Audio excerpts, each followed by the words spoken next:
And we are live. Eventually. Oh, scheisse.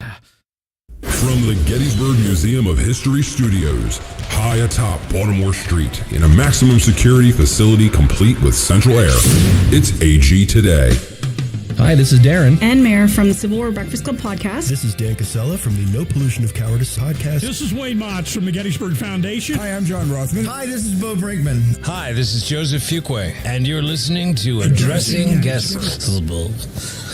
You're listening to Addressing Gettysburg with Matt Gallery. Don't ever go on America Got Talent. You won't make it. So, aren't you glad I'm back? He was a Mordor man. Did you say Abe Lincoln? 3rd Battalion, 3rd Marine Infantry Regiment, 3-3. You're listening to Addressing Gettysburg Today. This podcast. Where did this idea come from? We can just get real nutty.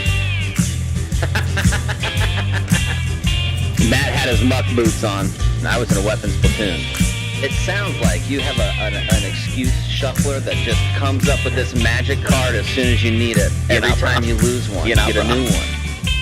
You know, bro.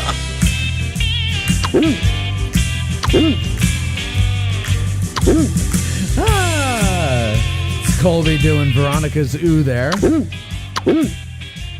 And hello, everybody. Welcome to AG Today. Sounded more like a mouse click, dude. Like an old school Macintosh mouse click. Did yours make a noise like that? Kind of. Colby's playing, what was that stupid game? What was that game we all played? You know, about Oregon the Trail? Oregon Trail, yeah. And it's every time he's clicking the mouse. That's me dying of a snake bite. Dysentery. You know, bro. Dun, dun, dun, dun. You know, bro. You know, bro. Anyway, hey Beth, how are you? Hi, I'm well, and you? Oh, I'm fine. I'm fine. You know, I have to tell you, I have a headache. I took 16 situation. Advil and 8 Advil and 16 Tylenol, so it's starting to kick in. Oh, good. And you said before I looked pale. That's probably why. You start, your It's blood, liver failure. your blood count level is low. Yeah, it's really thin from all that Tylenol. Yeah, if you start So let's bleeding not- out through your nose. Yeah, you'll let's know not why. cut me. Yeah. We don't have to worry about a heart attack, at least. No, no, I am heart attack proof today. Matt had his muck boots on. Yeah, well, and mud proof. The problem is when you do it on there, I can't tell which one is Exactly, actually him that's or not. the beauty of it all. It sounds so intense because I got this like buzz to my noise. It's very intense. We can just get real nutty. Well, we could, Colby. We could. We also get crunchy. Now, so Colby made the board there, as you can hear, with those beautiful things from last week's show. But we also have a couple of, just two, I think, for Beth here. Oh, no. Your first ones. Oh, no, you got three. Are they even good? Well, let's see. Here we go. All right, you bitches up for some food? All right, so there you go. You're doing. A redo of Veronica. You bitches up for food?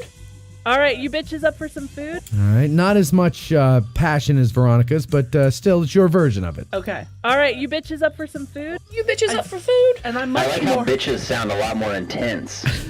You know, you bitches, bitches up for some food. You bitches up for food? I'm freaking hungry at that point. Right, and then this one here, laugh.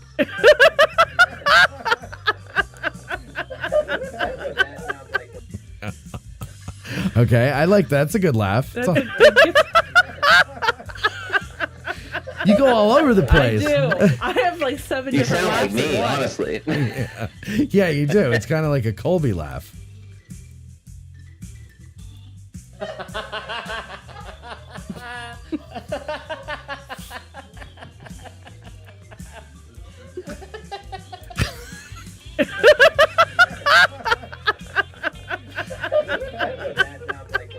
And I don't know what this is. Does his wife know about this? I don't know what you were talking about there. Does his wife know about this? Who was that we were talking to? I don't know, but if you mash that up, it was with, Matthew Leach. If you mash that up with he was standing as erect as I am right now, that's a good one, dude. He stood as erect as I am now. Does his wife know about this? All right, anyway. So how was your Valentine's Day? What did Super Mark do? boring. Something romantic for you? I'm assuming. He asked me what I wanted for dinner, and I said steak, and he made me steak. Oh, very nice. What kind of steak? What was the cut? A cow. Okay. I know nothing about it. Was it chewy? Was it fatty? Was there bone? No, there was no bone because I don't eat things with bones in them. That's smart. You don't eat chicken wings? No. Really? No.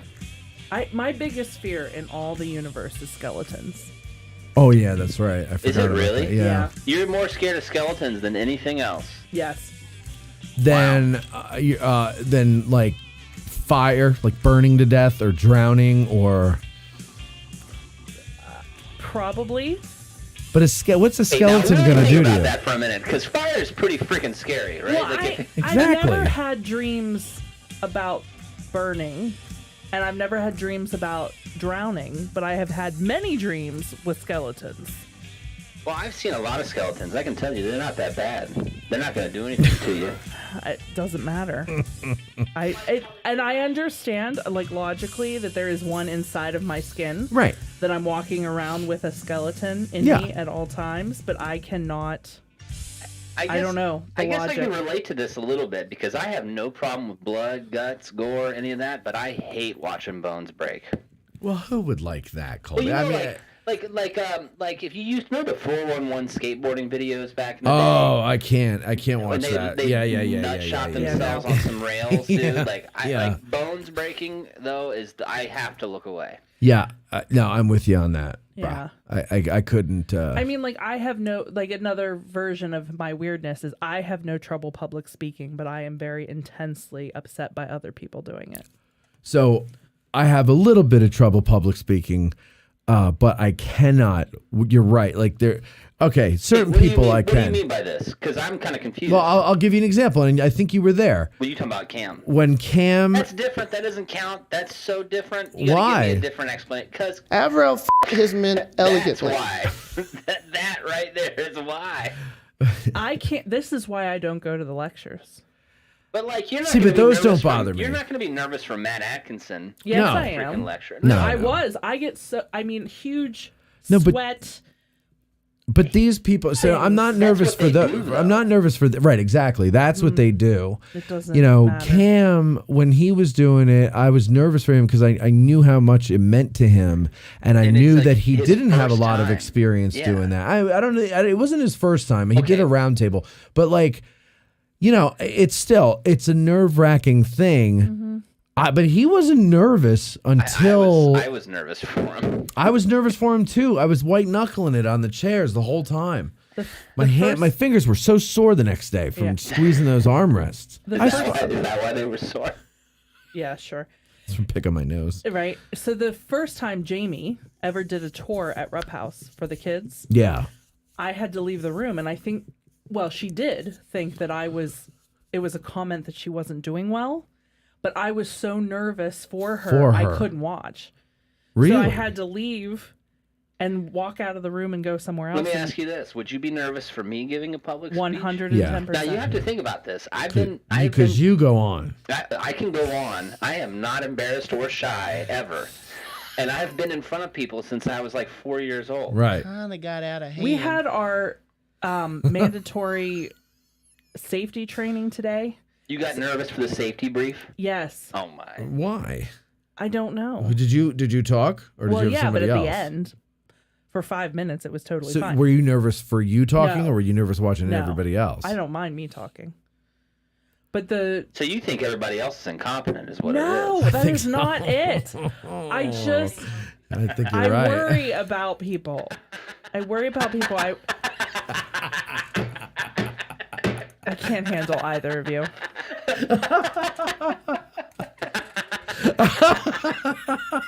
I'm sorry. I'm sorry. We can just get real nutty. All right, go ahead. No, I have nothing more to say. No, because You guys are horrible. I'm interested. Let me go back to Valentine's Day. Wait. I'm interested in this phenomenon because I'm similar to you He's similar. in the sense that I I can put myself in the shoes of the other person, and I get nervous for them. You know what it feels like when that voice starts getting a little tremolo to it, and you have a hard time breathing. Exactly, and I know how nervous people are. breathing. You have a hard time catching your breath, and it feels like every time you finish a sentence, you don't have enough breath. Yes, to finish it. so when I had exactly what that's like. When I had to do the what do you call it? The panel movie with Bo. Yeah, the movie. Were you there, Colby? You were there, right? I was sitting next to you, lady, man. That's right. You were keeping her warm. I was keeping an eye out on everything. And I had to read a prepared statement that the ACHS prepared that I didn't prepare. Was that the one about the gold Lincoln needing to be moved? No. It wasn't somebody with a parking problem. It was the thing about the strike. The actor strike was going on, so it was like we support whatever and everything. Yeah. But it wasn't my words, and I didn't necessarily mean what they were saying. And so that I'm uncomfortable doing that. Exactly. But I'm a team player, so it's like, okay, you asked me to do this, I'm going to do it. I went out there, and first of all, I didn't really expect that many people. So I walk out, and it's a wall of people, but there's lights in my eyes, so I only see silhouettes. I thought I saw a rifle pointing at me at one point. I wasn't sure. I was getting nervous. So then I get up there, and I try to get a little rapport going with the audience, but I'm also, time. And they don't want to talk to me. They want to talk to the actors, right? So I'm like, all right, all this pressure. So I read the thing, and I'm like, I have no air. I'll get like 3 words out and all of my air is expelled because I can't pull in enough air to speak. That tight chest. Yeah, and I've never, ever had that happen before. Never had that happen before. No, I don't know if it's a full-blown panic attack. That really only ever happens in public speaking. Yeah. I've only ever had it happen to me when I've had to talk. So right when I first came back from Afghanistan, my stepdad was the mayor in New Smyrna Beach, where I grew up.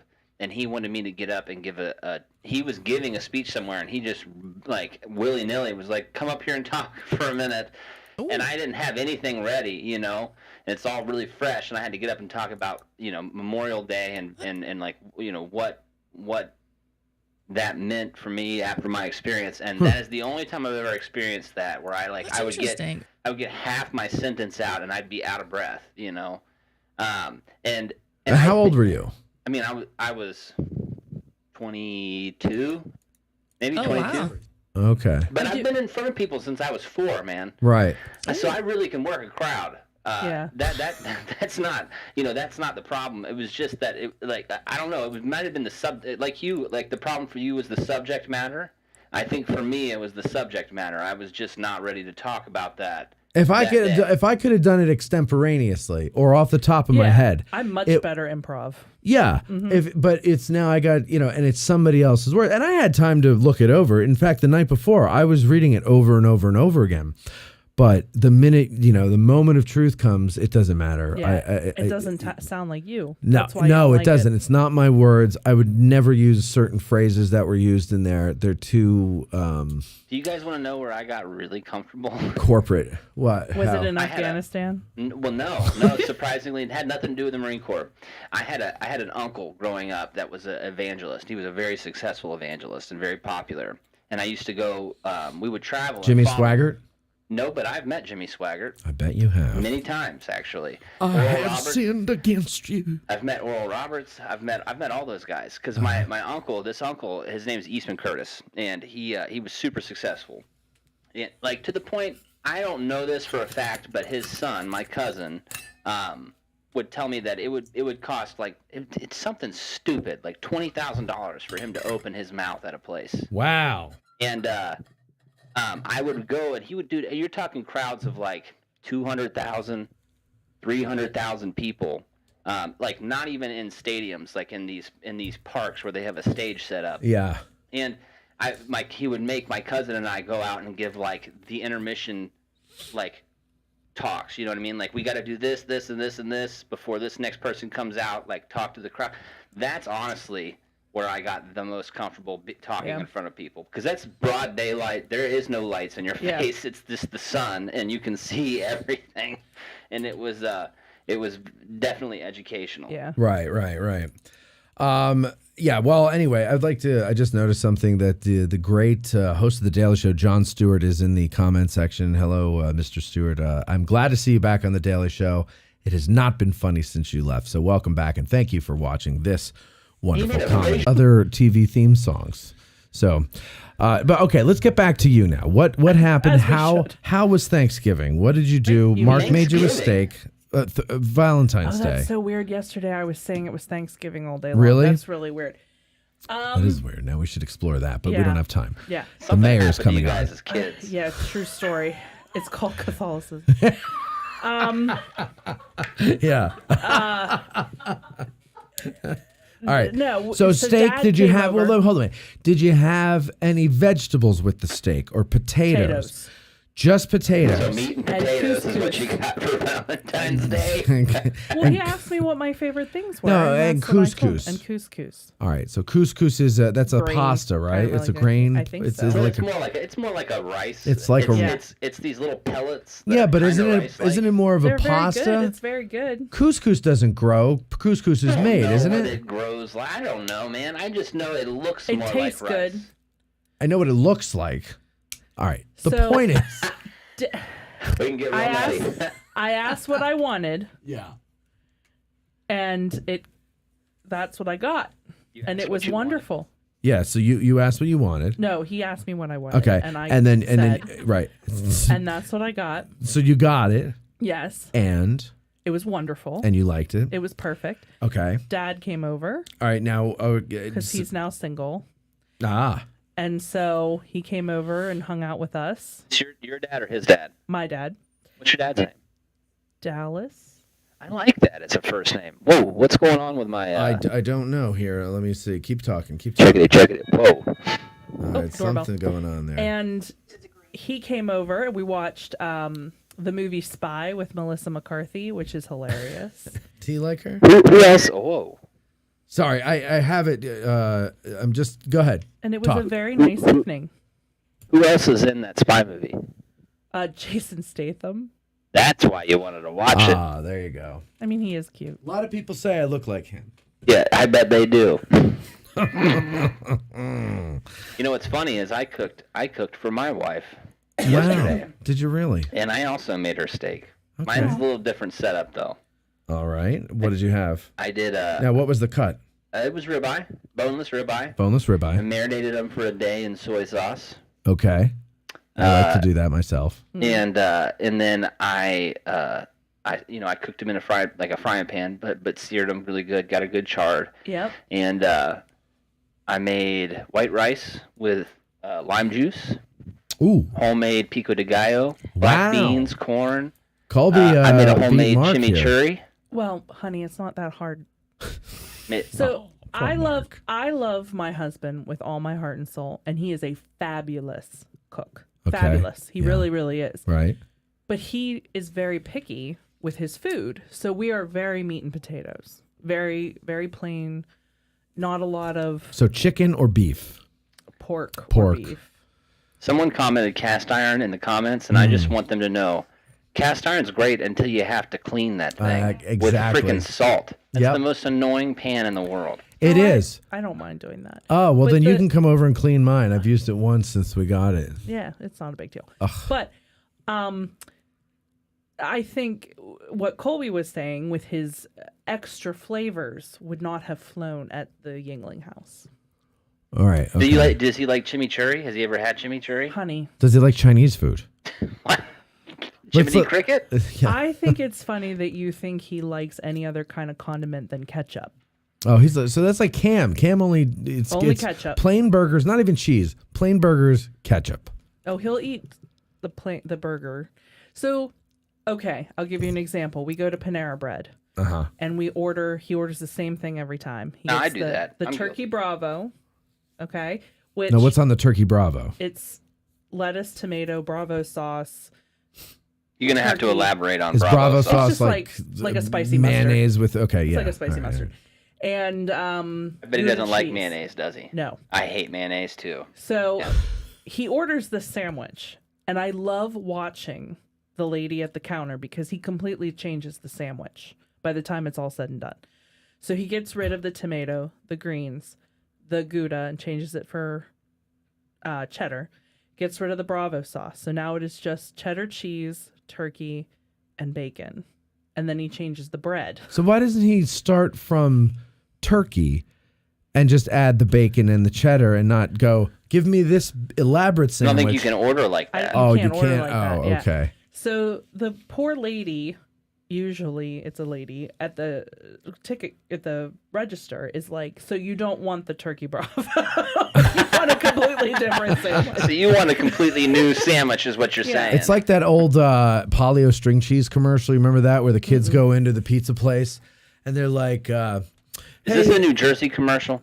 Yeah, probably. You don't remember Polly-O string cheese? I mean, it could be. I don't know. I only watched it in New Jersey. But the kids, the group of kids go in and they're like, they go to the pizza place, the pizza guy, and they're like, hey, Louie, give me a cheese with no crust. I want to give me a large cheese. And then the other kid goes, yeah, but hold the crust. And the other kid goes, and hold the sauce. And then the Louie turns around and he goes, hey, Jimmy, give me a cheese with nothing. And then it cuts to Louie or Jimmy, and he looks at the camera and goes, nothing?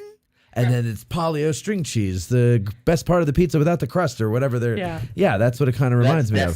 That's a Northeastern commercial right there. Oh, totally New York. I mean, it's hey, Jimmy, give me a cheese with nothing. You want to know what commercials we were getting down south? Is the freaking El Paso salsa commercial. Past the old El Paso. No, the ones that are like New York City. Oh, yeah, I remember that we one. got those. Yeah. We got those too. That Past really the old hit El home Paso, taste the old Southwest. Isn't that how that went? No. I think you're hallucinating. I think you're right. You had one too many meds today, buddy. I did. One too many Tylenols. hits from the. What is that from? Anyway, it doesn't matter. Anyway, so I think we forgot though. I just want to point out I went pretty big on my freaking Valentine's Day meal, and no one has complimented me on it yet. I made homemade chimichurri. No, I said I'm wow. so proud of you. And I said Mark has a lot to learn. You went right back to talking about the other Valentine's Day meal. Well, the boring one. You both look guilty right now. It was great, Colby. It was wonderful. We are so proud. You are such a man, Colby. Wow, you are my hero. You say that. No, but all right, so you have the plain and boring one. Now, here's my question. I've known adults, full-grown adults, that, and I don't mean to say this to be insulting to Mark. Yeah. Because I know other adults like this. They eat like children, very picky. Right? I mean, for instance, I don't eat seafood. Well, but you're not a picky eater, though. I've seen other things that you eat, and there's a lot of people that don't like seafood. So I'm going to let that slide, Colby. But if it's like, I'll only have Mark this... eats according to color. Oh, really? I haven't heard it broken down like that. What Explain. is that? Elaborate. He doesn't eat green. He eats he brown. doesn't eat any vegetables? He eats green beans, and that's about it. Okay, so he will eat some grains as long as they come in the right shape. Correct. And then he doesn't eat brown without red. And what does that mean? No meat without ketchup. Oh, you're kidding. Yep. And he'll eat off-white, but not actual white. So no chicken. No. Well, he'll eat chicken because it's brown. He calls that brown. It's like a beige. Yeah. Now, if he were here, he'd be pissed at me because he'd be like, I don't eat according to color. I don't know why you say that. But here's the deal. Yeah. When I put something in front of him and he won't eat it, and I say, what is it about this that you don't like? It's always the color. See, for me, it's a Consequently, texture thing. ipso facto, I think the reason you're not eating it is because it's brown, right? The color. Correct. It's brown without the red. Yeah. Without the red. If it was covered in ketchup, it would be okay. Now, his dad... Does he douse his breakfast potatoes in ketchup? He does. His dad also douses chicken noodle soup in ketchup. Oh, my God. That's disgusting. That almost made me gag. I'm not going to lie to you. I don't like that at all. That is gross. That is gross. Yeah. Does he like ranch? No. I knew a girl in high school, in grade school, who put ketchup on her pizza.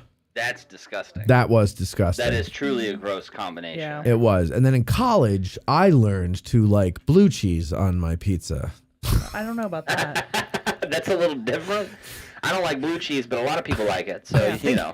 I think it's just as gross as ketchup.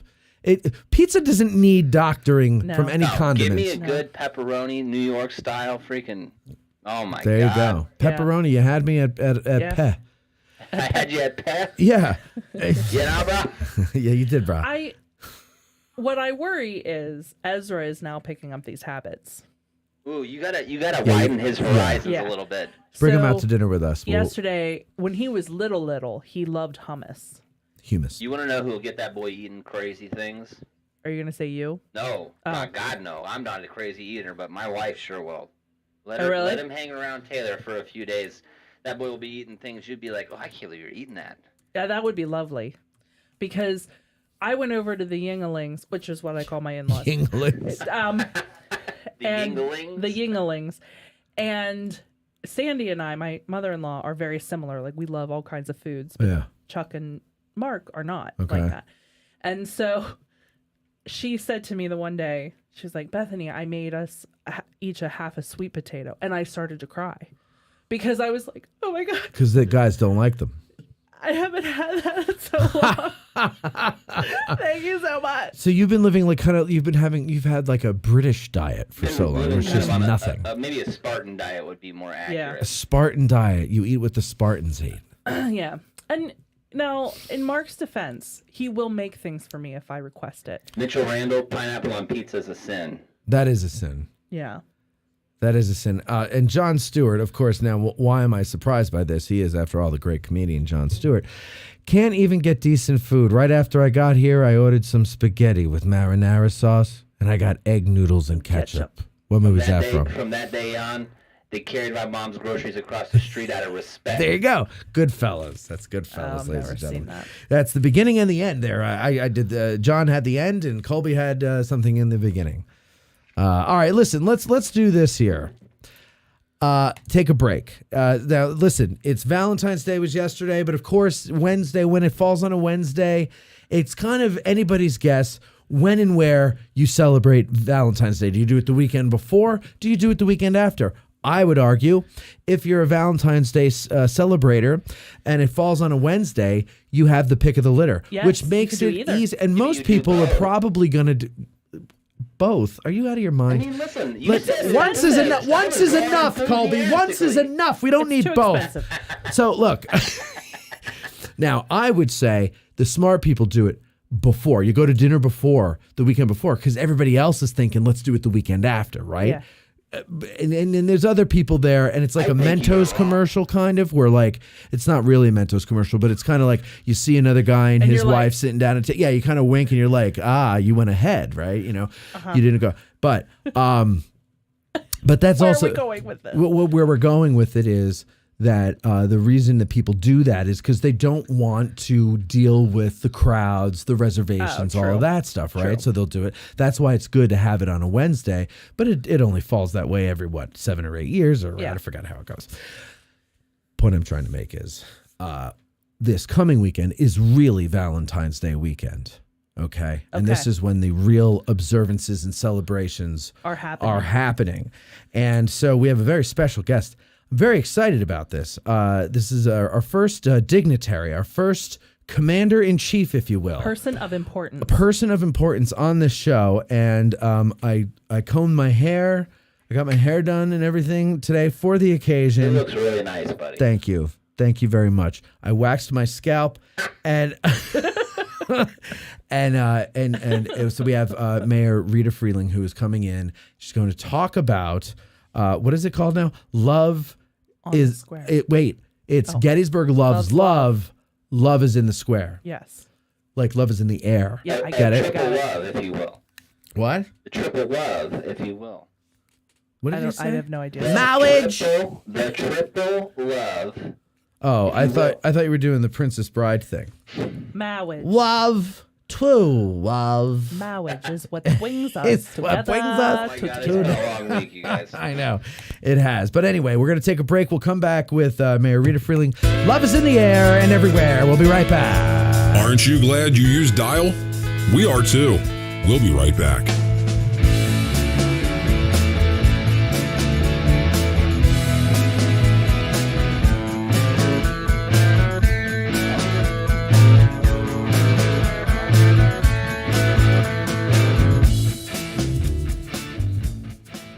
Hey, Getty's nerds! 2024 is shaping up to be a fun year for Addressing Gettysburg, and we want you to join us.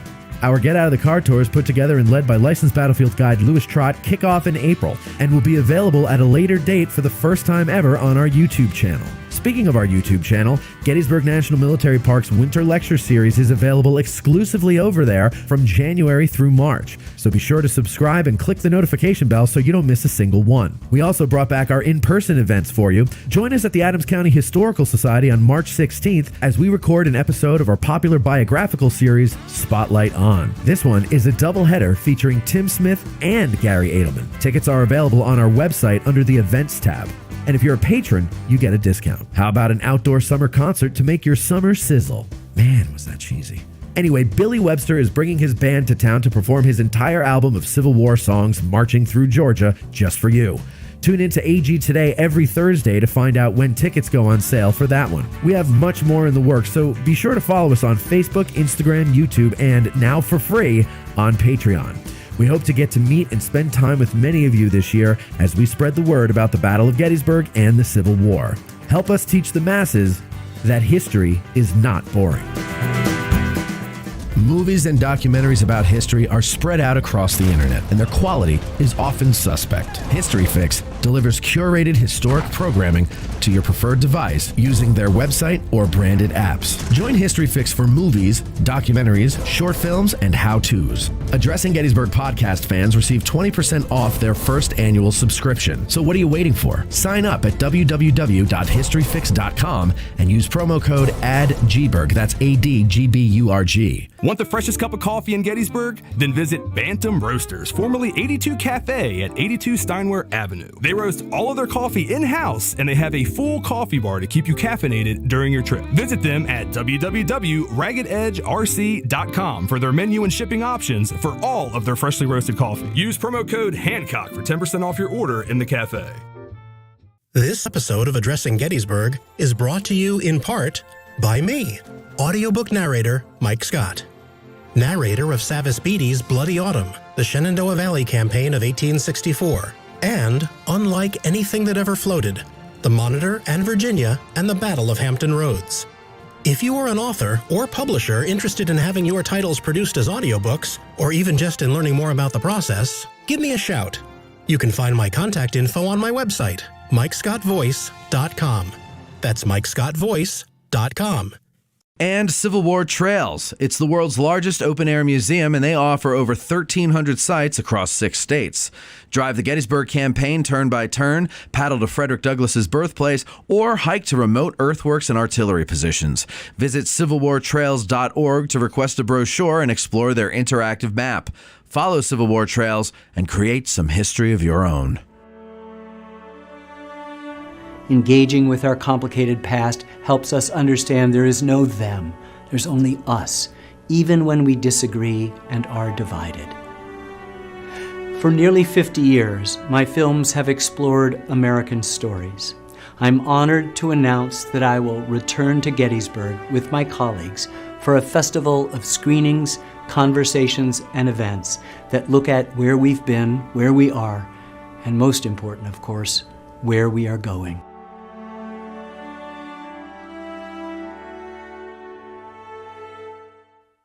You're listening to the Addressing Gettysburg podcast.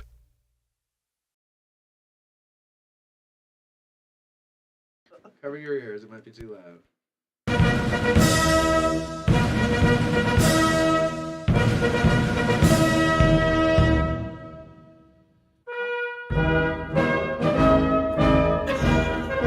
Welcome back to Addressing Gettysburg. Today, my next guest was her class president, sophomore and junior year of high school, student council president, senior year of high school, yet somehow had no date to the prom. We're going to find out about that when we get into this a little further. She was a poli-sci major at PSU And apparently her class, or when she was there, we'll find out the details about this as well, but they're the ones who started the Penn State chant. The chant where they go, we are, yeah, whatever. And then she became the weather anchor for WTPA television in Harrisburg. Okay. Then that wasn't exciting enough. Law school, Dickinson College. Held some county and state level public service positions. Wait, there's more.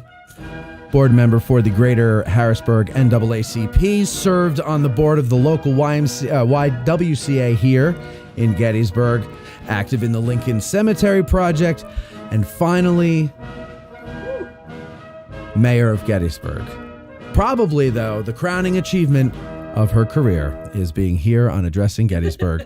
Ladies and gentlemen, please welcome our guest, Rita Frealing, mayor of Gettysburg, Pennsylvania.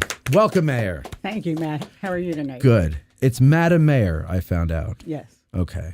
So we will call you Madam Mayor from now on. So you've had, so you're from here, born and raised. Mm-hmm. You've had a very interesting career. I mean, you got into student government in high school. Mm-hmm. Did you always want to be some kind of a politician, or did that come later on? I always wanted to be mayor of Gettysburg since I was a little girl. Since you were a little girl? There's an aspiration. Yeah, I know. Wait, I'm sorry, I have the wrong thing there. So, okay, so since you were a little girl, do you remember the moment that sparked that desire in you? I can't really say. Really? So just since you were a little girl, as long as you can remember, you've wanted to be mayor of Gettysburg. Or president of the United States. Okay. There you go. Well, this I like it. Let's do it. This is the first step. Yep, we can make that happen. So you so you want to be mayor of Gettysburg. Now, what was it? Do you remember when you were a kid, not as you grew older and understood the world more, but as a kid, what was it that seemed alluring about the job of mayor of Gettysburg? Who was the mayor at the time? Do you remember? I think it was either Franklin or William Troxel. Okay. So, yeah, it was Wait, the late Bill Troxel? How long was he mayor for? Forever. Okay, forever. So, and then Ted Streeter came. Right. Mm-hmm. Yeah. Okay, so Bill Troxel was mayor for like decades? Yeah, I would say. Oh, wow. Off the top of my head, I don't know. But yeah, he was mayor for a while. Okay, interesting.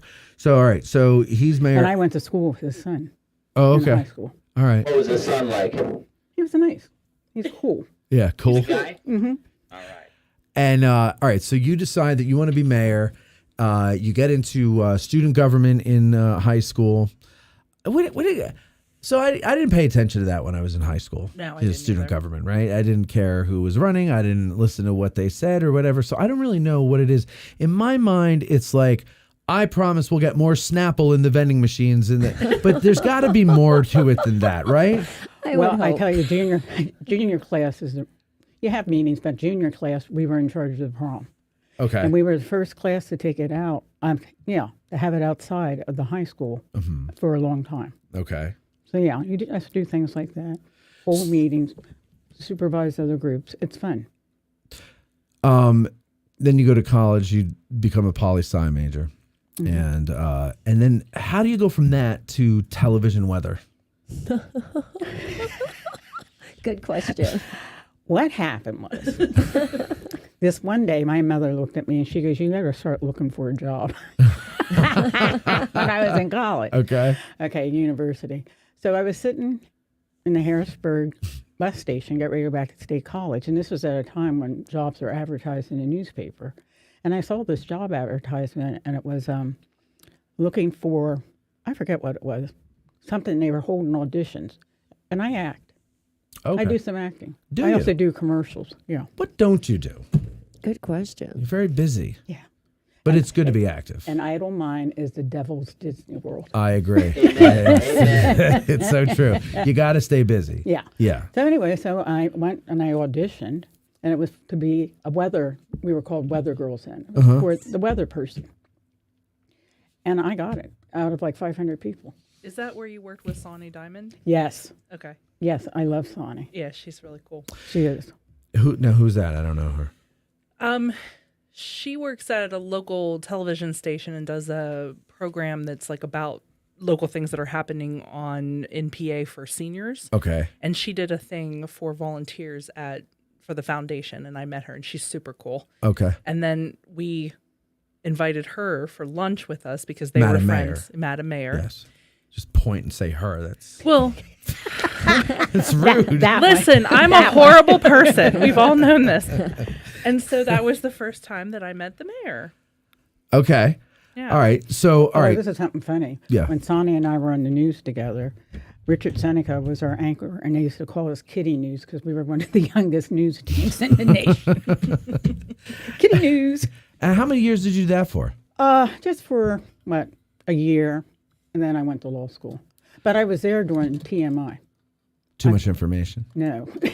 3 Mile Island. Oh, 3 Mile Island. Okay. Really? Yeah. Matt. Grew up in New Jersey. Oh, true. And that was Yes, what, I was there 80? for 78. That was 78. Yeah, Yeah. 78, 3 Mile 79. Island. 79. Okay, so I was a year old. There when- you go. yeah, See when that? happened. That was really frightening, though. Oh, Yeah. I bet it was. Well, there was a documentary on Netflix about that not too long ago, and I was watching that. Is that the cult thing on the island? I'm young, man. I don't know. So The what? 3 Mile Island, is that with the cult out on their own island where they drank the Kool-Aid? No. This is what this was the first nuclear accident. That was in Ghana. I don't know. That was Jim Jones. Jim Yeah. Jones. Okay. That was Jonestown in Ghana. What is 3 Mile Island? It was Outside of Harrisburg. In it's a Middle nuclear power plant that melted down in the 70s. A little Chernobyl. You can still see it. Yeah, it was like Pennsylvania's I was a twinkle in my Chernobyl. father's eye at that time. So Yeah, you were. Don't No, judge me. it was March 28th, 1979.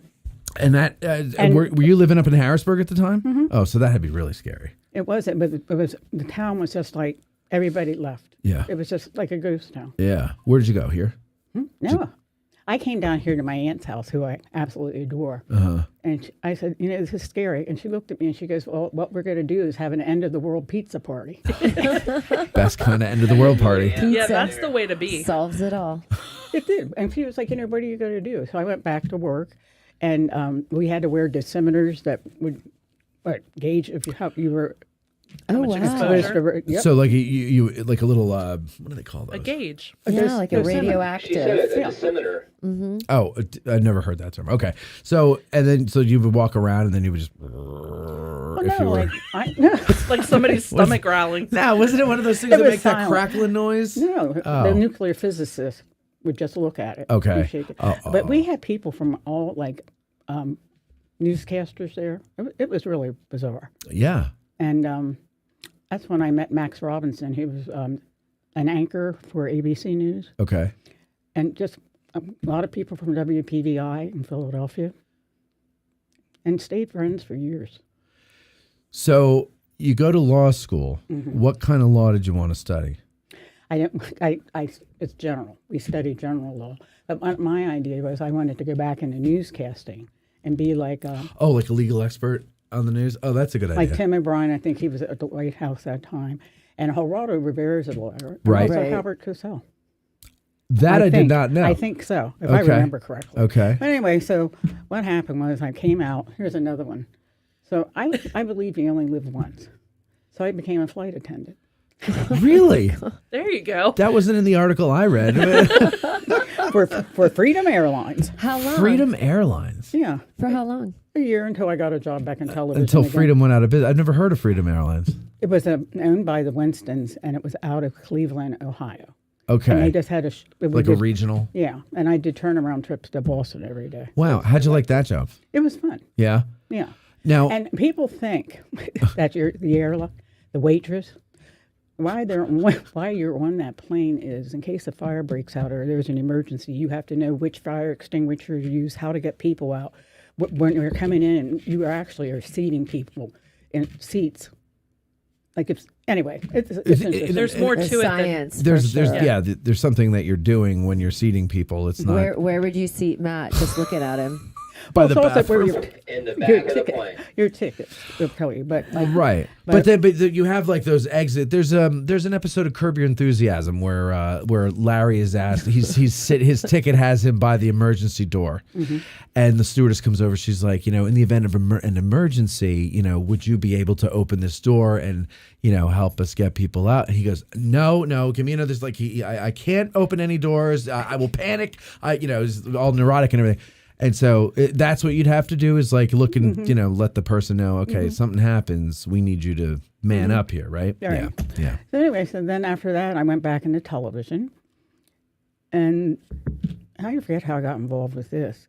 They were looking for a woman to work on Governor Casey's campaign. Okay. And I met James Carville. Oh, That's who the Raging Cajun? The Raging Cajun. But I just knew I wasn't right for the job, so I went back to television.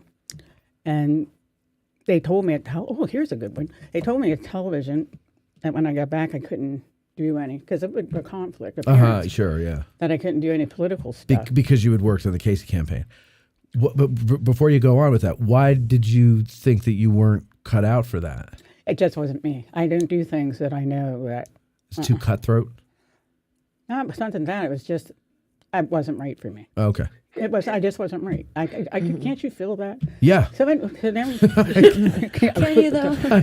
Well, no, when it's not right for me. Well, you'd think I could. So anyway, so I went back and they told me I couldn't do any political coverage. Okay. I was so glad and lucky. Because it was a snowy day, and I'll never forget. I'd done my morning, whatever it was I was doing. And my photographer and I went so I could go home and change my clothes and cover what children do on snow days. Mm. And Jim Sienkiewicz, he went down, you're probably too young for this, to cover Bud Dwyer, who was our state treasurer. Mm-hmm. I know the name. He was, I don't know, I think he was given a press conference about something. And that's when he shot himself at the press conference. Oh, I've seen that. Yes. I forgot that was this. Yes. Bud Dwyer. That's why I know the name. Wow. Yes. So anyway. With a 357. So that could have been you. That could have been me, but I had been working. So you went to cover the kids. But, that was a scary time. So we went down. We went down to the hospital, and that's when we had walkie-talkies. We didn't have cell phones then. And they said, go up to, I forget what, the finance building. And they said, get the tape. Because they weren't letting them out. I walked in. I've never seen grown men shaking like that. Yeah. Because of what they had witnessed. Sure. So I just popped the tape in my purse and went back to the station. And they said, do you want to see this? I was like, absolutely. Hell no. Hell no. I have seen it. It's horrible. It's awful. I didn't know I was seeing it. On the internet, it's, right. You were going through YouTube and then boom. And I was like, It was horrible. And I mean, I don't know who the guy was. I was a little kid when it happened, so there's no connection to me today, or not today, but when I saw it. But, you see somebody go through that. I mean, it's hard to watch the Zapruder film, and I've seen that a million times. It's hard to watch that. It is. But anyway, so then I went back and worked for the Casey administration and stayed there for 8 years through both of his terms. Can I ask a question? Yes, Colby, go ahead. I have loved your story so far. This has been, I feel like we could make a movie out of this and it would be a blockbuster hit. But I want to know, what's James Carville like? What's the Raging Cajun like? You said you mentioned that offhand, like I met the Raging Cajun. I'll tell you what, I interviewed him. He was very focused. And at that time, Governor Casey was referred to as a 3-time loss from Holy Cross because he couldn't win. Right. James Carville got him elected. Yeah. But it's hard to understand a word he's saying, isn't it? Oh, yeah. With that accent. Oh, I like him, though, man. I like him, too. But he talk like this, and we're going to go. It's really hard to understand him. So, all right. The Penn State thing, I know we're going back in time now, but the Penn State chant, you know what I'm talking about? Mm-hmm. Okay. No. Duh. I was watching an interview that Amy did with you, and you claim that, what is it, your class or the era that you were there? Where does it tell the story, please? I was a Penn State cheerleader. It was my cheerleading squad. Of course she was. Okay. You were a cheerleader. And what happened, this was before I got there, they were at Ohio, and Ohio has a champ, which I've never really heard. And they were just like, we have to get something like that for Penn State. Right. So what we did was... Theirs is, where are we from? Ohio. It's kind of boring. So Is that really what it is? No. Ohio. Oh. Actually, it's Ohio. Spend a week here one day. There you go. So anyway, we went, when we were just acknowledged this year, or no, 3 years ago. We're doing it. Right. So Penn State, what did they put a statue up to you guys cheering or something? Or like what? No. How did they acknowledge you? They did a little show on us, and they brought us on the field one more time at halftime. Well, that's cool. That's really cool. Yeah. I was on the Jumbotron. Yay! Which is the real reason for anything. Right. To be on the Jumbotron. Yeah. So it was your cheerleading squad, but you say it was before you got there? That they were at Ohio. Oh, okay, got it. And then when I was on the squad, we started this thing, like teaching people, going backwards and forwards. You say Penn, we say State, Penn, State, Penn, State. You say Jopa, we say Turner, Jopa, Turner, Jopa, Turner. Okay. And then it just finally went down to we are Penn State. I got it. Okay. Love it. Yeah. So it goes back to then. Mm-hmm. Wow. I didn't know that. What a life. I know, really. Now, let's go back to what Colby said You about should be you being president. a movie. Who would play you? Yeah, that's a great question. What age? That's Get a it. good question. Well, we have. That's right. It's spanning a life, so we have to have more than one actress. All right. No, high let school- her answer first, I was Colby. gonna ask high school age, college age. Okay, go ahead. Career age. Halle Berry. Oh, Yes. oh man! I love it. All right. That's not Matt, bad. work on that. See what you can do. I was thinking Alfre Woodard, but Halle Berry's probably better. I think that's the best Alfre option. Woodard. Yeah. But, well, she could be me in college. Well, that's Or- right. We have many Multiple. stages there. Yeah. Yeah. And there's, what's that other woman I like? She's in everything. Alfre Woodard. I can see her face. No. Angela Bassett. Well, that's one. But Yeah. the woman who's always with Octavia Spencer, she was on television, and isn't that horrible? My brain just went. No, I don't. It'll pop back in it. At least you That have Viola? a memory. Yeah. That Viola happens to me Davis. every Viola Thursday. Davis. Viola Davis. She's Oh, fantastic. yes. And Octavia Spencer's fantastic. No, wait. I don't know if I know her. Yeah, Yeah, who's you do. Octavia? Did you see the Hidden Figures movie? Nope. Is that You need to see is the that the Hidden NASA one? Yeah. Yep. No. Oh, I know her though. She is a good actress. Okay. You said all you had to say was NASA. I haven't seen the movie, but I do know who you're talking about. Yeah. Wasn't there a movie called Gifted too that she was in about the little girl that was a brainiac? Oh, I don't know I that don't know one. that That's one. a good movie. That I don't watch movies like that because they make me I jealous. think she's the wife in Django Unchained. Yeah. Is Oh. No, that's not her. That's not her. No, it's not her. I just realized it's not. Thanks. Sorry. Thanks. Could we look her up? Is the Googler back Yes. there, please? Is there a Googler? Okay, well, whatever. So there's many actresses that would play you throughout your life.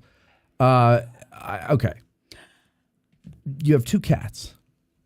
I have my cat passed away 2 weeks ago. Oh, I'm sorry to hear that. I have 2 cats. I have 1 cat now and 2 dogs. 2 dogs. What are the dogs' names? Cocoa Puff and Max. I like it. What kind of dog What's the what kind of dogs? They're called Palmapoos, or as I said, they're expensive mutts. Yeah. They're cute. What They're about the cat? What's the cat's name? Puss Puss. Puss. That's the actual cat's name? Mm-hmm. It's not a nickname? Mm-mm. Puss. That's cute. Well, what was the movie? The one- Puss in Boots? Breakfast No. at Tiffany's. That was cat. That was Cat. I had a cat once, just Cat. Yeah. But this is the movie where the woman was, Bette Midler is in it, and Beaches. Beaches, They- yes. They called the little girl Puss because it was a name of endearment. Okay. So I really love my cats, so I said, you get 2 of them. So you really That love is the cat. cute. All right, now let's get into Now, the this. highlights. So we've heard a lot about what you've done, But the big highlight is about to happen this weekend. That's exactly. Right. That's right. This is really the crowning. Well, aside from being on the show, this is the second crowning achievement of your career. Of all those things we talked about. And this is Amy Welsh from Destination I know. I was just about to get to that. Okay. Amy Welsh, Destination Gettysburg, and community media as well. You're still doing community media stuff, right? Yeah. All right. So, Amy, she came to you with this idea? How did this come about? Well, she was interviewing me, and she asked me what I could do as mayor, and I said, "Oh, one of the things I can do is I can perform marriages." And of course, I said, she was like, "Wait a minute," and then she just took off. How many have you done? I haven't done any. And I said, I'm going to change that. Wow. You haven't done any marriages? But now you're about to do 100 renewals, right? Right. We're up to 111. Couples.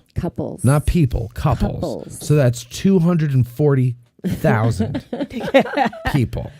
Yeah. Now, so this is really interesting, though. So what are you going to do? Are you going to go up on the balcony on the hotel? We can't get the balcony. It'll be the stairs. So the stairs. That's close enough. And then people are going to be there. And it's just a renewal of vows. So if you want to come, would you say 3 couples from Addressing Gettysburg? There's 6 people from Addressing Gettysburg. Is that including her? No. Bethany, you're going, right? We are, but we didn't register because I didn't want to not show up. We're trying to convince Mark to do this. It's her husband. There you go. Mark is very he doesn't shy. like to leave the house. Well, let me give you the scope of the day in case Mark is listening. So here's what's happening. From 2 to 4 p.m. in the square of Gettysburg, right in front of the Gettysburg Hotel, is where we're going to be set up. There's going to be a kissing booth, drawings. Really? During cold and flu season, Amy? Yeah. Okay. Drawings. COVID. We're going to have music by Hypertrophy. They're a jazz band. Oh, very nice. We're going to have hot chocolate. And we are going to have some other surprise and delight moments for the audience. About every, I would say, 10 to 15 minutes, I'm going to be doing a raffle drawing because we have over $1,500 worth of raffle prizes. And they are everything from a one-night stay at the Gettysburg Hotel. There is a brick by Main Street Gettysburg that's going to get your name on it, the couple name, get embossed. Like carving it into a tree. Yeah, but and now it'll we're putting it live on a right brick. there in the history. Right, okay. With lots of boutiques and shops around and restaurants have given us gift certificates. So about every 15 What about minutes like or so. Adams County Winery? They're going to open up and do anything special there? Because don't they have a tasting room on the square there? They do. So Adams County Winery actually did a special label for this event called Gettysburg Loves Love. And they've created their own wine label, and they will have that at the Gettysburg location as well as the Adams County Winery, the big location for purchase, and they'll be doing a little special. So how will people know what the specials are? Every single person that shows up is going to get a lanyard, and it's going to have our logo on the front and a QR code on the back. They're going to scan it, and they're going to be told where to go for all the specials that are happening around. Well, this sounds pretty organized. It is. The organizer is pretty on it. This isn't just like a willy-nilly thing, just hey, let's do this. The only thing you're that's the missing organizer. is a musical performance. She's excellent. She's the organizer. No, she gets things done. Getting it done. The only thing that's missing so far is a musical performance from Matt and Colby. That's true. That is true. Maybe next year. So here's what's going to happen. People are going to show up from 2 to 4 where they're going to start, just engaging, hanging out with each other, doing the raffle prizes, doing the kissing booth. Community media is going to be there for 2 reasons. One, they're going to have a stationary camera at the kissing booth. So anybody can leave a message of love that they'll then stitch together. And that will like be you did with the Christmas stuff. Just like with the Christmas one. And that will live on their social media and their platforms. And the second thing they're going to do is at about 2:45, they're going to start a live stream of this event. And they're going to live stream all the way to the conclusion of the ceremony. So that's going to be really great for friends and family and then people to rewatch later. Yeah. So we're guesstimating about 300 people will be in attendance and watching and everything. And then at 3 p.m., the mayor is going to sit at the top of the stairs of the Gettysburg Hotel and do a vow renewal ceremony with all of these couples. And then at the conclusion, she'll have certificates to hand out. They don't have to be signed or anything. They're just keepsake certificates. And then we'll open it up to a dessert table where the couples can then go and get their little wedding cake. So it's gonna Very be quite nice. cute. Well, that sounds like it's going to be a fun day. Now, I'm not going to be able to go because I have the lectures at the thing that I have to record, and then I'm hosting a trivia night afterwards. So, and it's all during that time. So I'm not going to be able to go to it, but you can watch it later. I can watch it later on community media. And Beth, you're going to go, so you'll be reporting next week, right? We're trying to get Mark to go. Yeah. Excellent. See, here's the problem. My husband's time of his life was COVID. Like, he was living his best life during COVID. because nobody was out. Because he couldn't go anywhere. He didn't have to see anybody. He didn't have to look at anybody. You got yourself a good one. She married Oscar the Grouch. Just an introvert through and through. Yeah. 100%. He is a fantastic human, but he is an introvert. But I'm just going to plug this real quick. One of the things that's going to be a raffle prize is we're going to do a member voucher. Are we? Yeah. To the Gettysburg Foundation for a family membership. So you get a free family membership. That's one of the amazing. things you're raffling off. What is the value of that? That's really amazing. 70. Wow. Hold that up for everybody to see. Here, give it to me.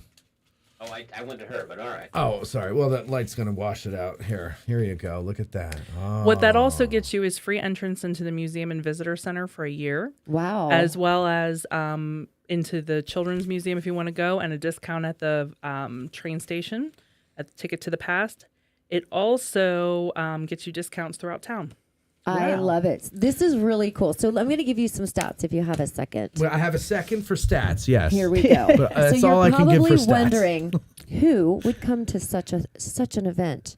Married couples. Love people in love. People who are in love. So you might want to check your man. No, I'm just kidding. I wonder sometimes. So 76% of the people are from Pennsylvania. We have Maryland, New York, New Jersey, Ohio, West Virginia, Michigan, and Delaware. Nice. Of the 111 couples, it is almost perfectly split 50-50 for this next stat. You ready? 50% of the 111 couples have been married 0 to 30 years. Okay, so under 30.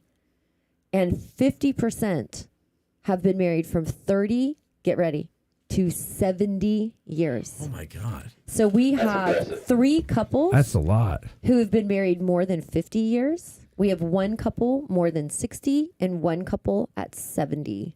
Wow. Yeah. So 70 years. Yep. What were they, like 10 when they got married? Are they 120 now? Yeah. So so the newlyweds, we have 20 newlyweds, so that's under 10 years, we're calling that. 10 to 20 years, we have 32 people in the crowd who are celebrating that. 20 to 30, 20 people, and then 30 and above are the rest. It's pretty amazing. This, pretty awesome. This might not be a cheerful statistic to come up with, but how many of these people are still in their first marriage? So we didn't ask that question because it doesn't matter because we're celebrating love.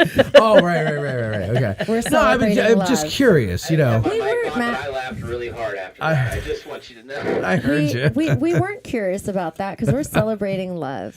And whether you're on your first or third marriage, right. Love is love. And but you know, it's interesting to find out, you know. I wasn't interested. I would pay to hear that statistic. Yeah, I mean, you know. We can find out. We For can the do a little- census. Mark and I are at 15. Nice. Yeah. You're right there. Since your divorce. The 15 years. Are you really Together, 15 years? yeah. See, A long time, man. Right, because I forget. Congratulations. That's That is good. So, you know, people say a lot, you hear a lot of statistics like the divorce rate or something. And Gettysburg was just named the most romantic small town in Pennsylvania. Yeah, it was. And we are also the most welcoming small town in the United States. That's true. And so we just wanted to create something that we welcomed people in to celebrate love with us because we absolutely know if you focus on something, your energy is going to go to what you're focusing on. So when you have an opportunity as a mayor to choose something for your town to focus on, love is a pretty good one. And it is. And I think that, you know, when you think, so I moved here originally in 2005. And it was like, your regular old town, small town. I always liked it and stuff. But there is, I sense more of a, not that it didn't exist back then, but there's more of a sense of community now. And a lot of these events that are just kind of about, being alive and just like the nice things on in life, and I think it's cool that this town kind of embraces that sort of stuff. I can agree with you, man. I moved here 2 years ago, and it's the only place I've moved outside of the South that has Southern hospitality. I feel like awesome. I moved here, and everybody wants to be my friend. Everybody's interested in what I'm doing. They want to help any way they can. Yeah, they want to be famous on your podcast. No, my podcast didn't have any followers at that time. No, the people are just helpful. They're super. I mean, even listen, and I hate to do this because it's going to make his head get that much bigger. But even Matt, with his podcast, where it was at, was super helpful to me. He just marked that. Super like welcoming. Let me use a studio for a long time. You're welcome, Colby. Yeah. See, look, I knew You're it was very coming. welcome. I knew it was coming. But this town is special. It's special, and there is a welcoming atmosphere here that's very unique to Gettysburg. I'm going to say one more thing to add to that. Here's what's really great about what you said, Matt. It just feels more warm and welcoming recently. So that's a testament to not only the businesses that are local who are stepping up and supporting this event. Mm-hmm. It's the local people who live here. Sometimes people believe in tourist towns there's a disconnect between the local community, the business community, and the tourism community. Yeah. Gettysburg, these stats right here really just speak there's to no that. Disconnect. People love this town. So here's another beautiful thing that we've created is everyone's going to get a lanyard. And there's a few reasons why I decided I thought this was a good idea. One, everybody gets a keepsake. They can all look at one another and feel the same and a part of something. So it doesn't matter if you're 23% out of state, 25% outside of Adams County, or the 50% inside. You're all in this moment. You're here for the same reason. You support the same cause, which is love, marriage, and family. Mm-hmm. And you're celebrating that together. Another reason is now the businesses can really look around and see how, as a community, other community leaders step up to bring in business and to make that profitable. So the businesses are going to see droves of people walk through their door wearing lanyards, and they're just going to have that immediate connection. Okay. Because and what's great about that is there's locals and out of state all together. So we really are welcoming and communing together to create this beautiful experience of love. Is speaking of families coming together, is Ezra allowed to attend? Families? Her son. My son. Of course. There are so many. Someone's bringing their dog. Okay. Yeah. Okay. Yeah, this is a vow renewal ceremony. This is free. We do have an RSVP site, and that was important because we wanted to have stuff or some surprise and delight items to give people. And that was a great way for us to keep track of that. You're welcome to just show up. Everything is until it runs out, kind of. And a lot of people are bringing their family, their grandchildren, their children. How exciting to see your parents or grandparents get married, and a lot of support. So I anticipate the restaurants are going to be busy. The shops are going to be busy. Our hotel industry is going to be busy. Yeah, you're bringing 200 people here. It's going to be like 300. The hotel. Yeah. Wow. Somebody already told me they've staying at the hotel and you can wear anything you want. One couple told me they're going to come dressed as World War II. Oh, nice. Yeah. Nice. There's another couple. She has her 1941 outfit they're putting on. You're going to get Mark in a Is there any Abraham Lincolns coming? No. I don't know. You're going to get Mark in a pair of khakis with a Star Wars t-shirt. Okay. Well, that's maybe fine. flip-flops. You might It'll get be cool. General Cam showing up as well. Oh, well, it's renewal. They're not married. It's not, they're not married yet. They I can't do almost that. want to get divorced so that I can be the first official wedding ceremony. Right, you haven't done any weddings, huh? No. I'll talk to Mark about this. We'll have to see. Okay. We'll have to see. Go ahead. Could you imagine her officiating? Madam Cam's Mayor wedding? is speaking. Madam Mayor is speaking, Colby. I got carried away. If she knew Cam, she'd think it was funny. So we're really excited, and it's going to bring people into town, and hopefully this can become an annual event. That's what I was going to ask you. Is this going to be an annual thing? Or, I mean, it sounds to me like it's a hit, at least as far as interest in it goes. The interest is just wonderful. Yeah. It's like, And I mean, it's so could quickly, not too. even imagine. Yes, and all because we mentioned it on the show. It's amazing. I have mentioned it every week in the news. She Thank has. you. She has. Yeah, so 6 people are showing up because of that. So thank you. It's really great. And 2 of them are you Amy. and Mark. Amy, come on, give me at least 8 people. If you and Mark show up, it will be. Thank you. So all right.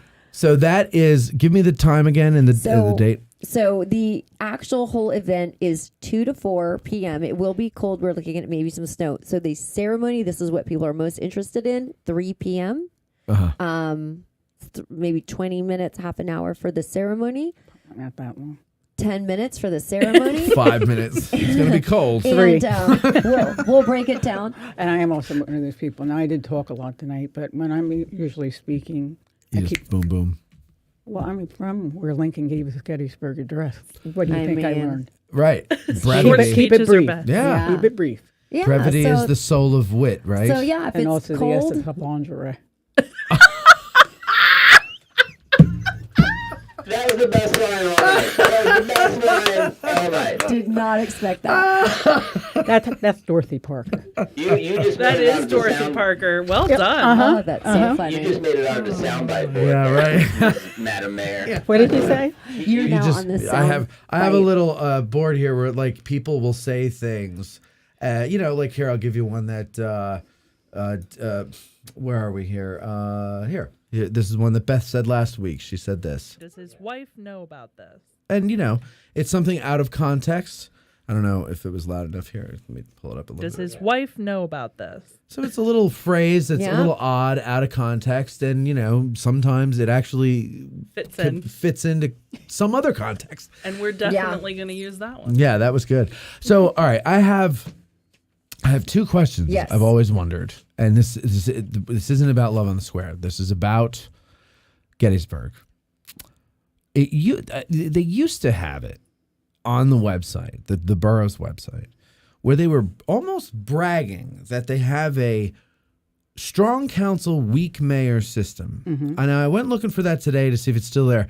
I didn't see it anywhere, but is that still the case? And what is the advantage of that? The advantage of that is the council. Well, we're different branches of government. Right. The council has the budget and all that. They take care of that. The mayor has 4 things. If there's a tie vote on the council, I get to break it. But there's 7 members, so somebody would have to not be there. Right. I can perform marriages, but with the budget or any of that, I don't have any of that. I'm trying to think, break a tie. So can you how when a president runs and they say, when I'm president, we're going to do this and I'll get Congress to do that. Can you do that type of stuff? Or is it more like you have 7 presidents and you're kind of the one that signs off on things? It's more like, no, they're council people. They're No, I know legislative. that, but I mean. Yeah, but I sign off on any legislation or ordinances they pass. I mean, I don't sign off, I sign it. Sign it, and yeah. I sometimes can talk about that. The one thing that and the mayor is what you make it. Ted Streeter told me that. Okay. The job is what you make it. Okay. And I like to get out in the community. I'm more like an ambassador for Gettysburg. Okay, nice. A cheerleader. Yeah. Well, back to your roots. A cheerleader. Somebody told me, they said, once a cheerleader, always a cheerleader. And the other thing I have to take seriously, I have oversight of the police department. Oh, yeah, that's right. Mm-hmm. So, all right. And then that brings me to my next question. And I get to work with people like Amy. Right. Seriously. Thank you. Most importantly, though, my next question is there a way that you can,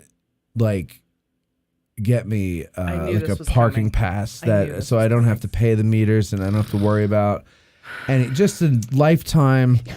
No. All right. Most of the borough's revenue comes from parking. I know. I mean, the only thing. But that's the thing. I don't park in town that much that I'm going to be losing any revenue from me. It's just that who carries?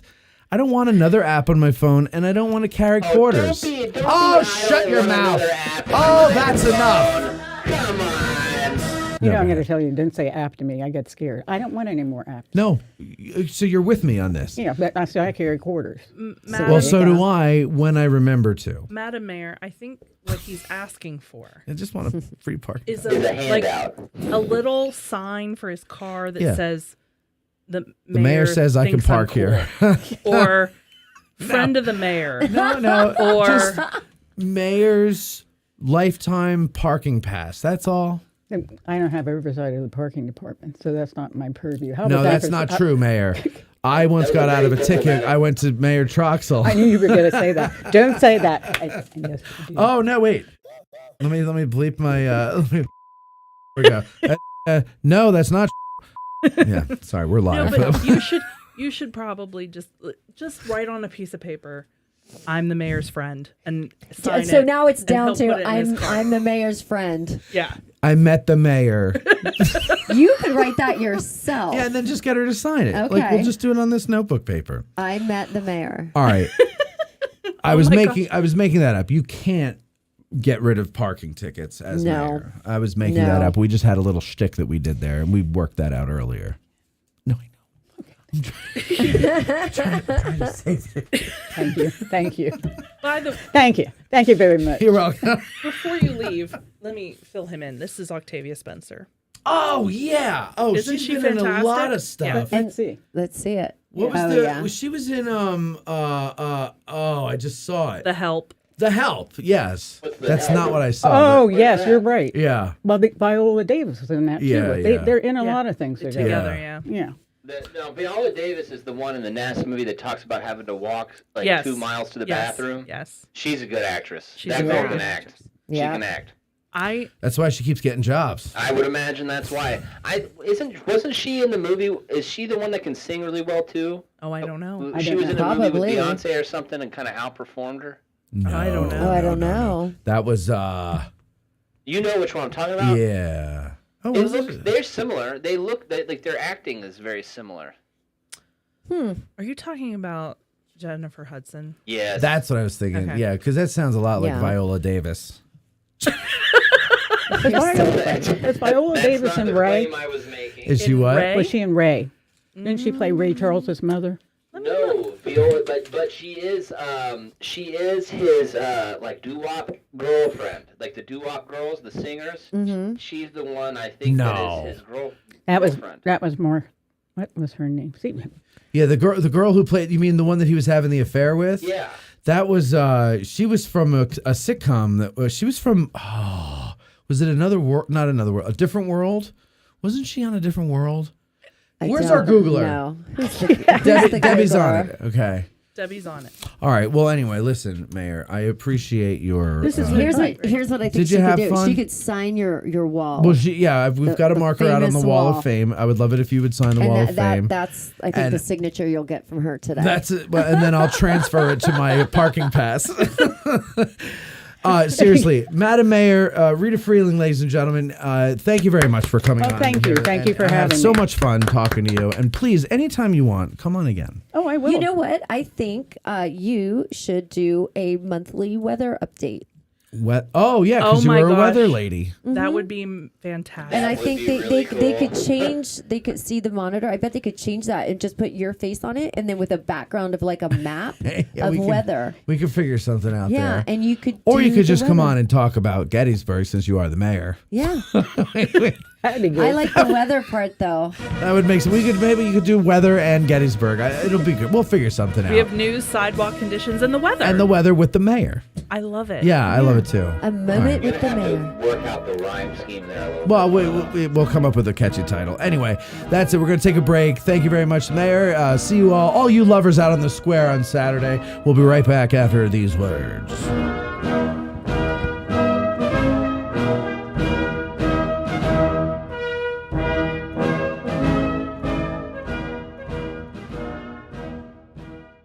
Who can forget the sounds of the 60s? The 1860s.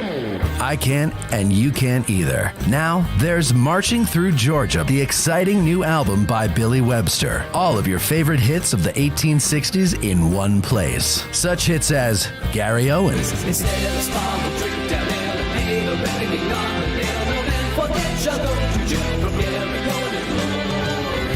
Battle Hymn of the Republic.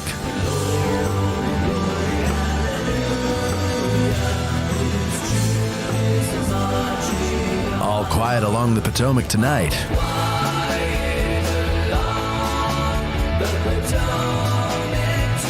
Marching through Georgia.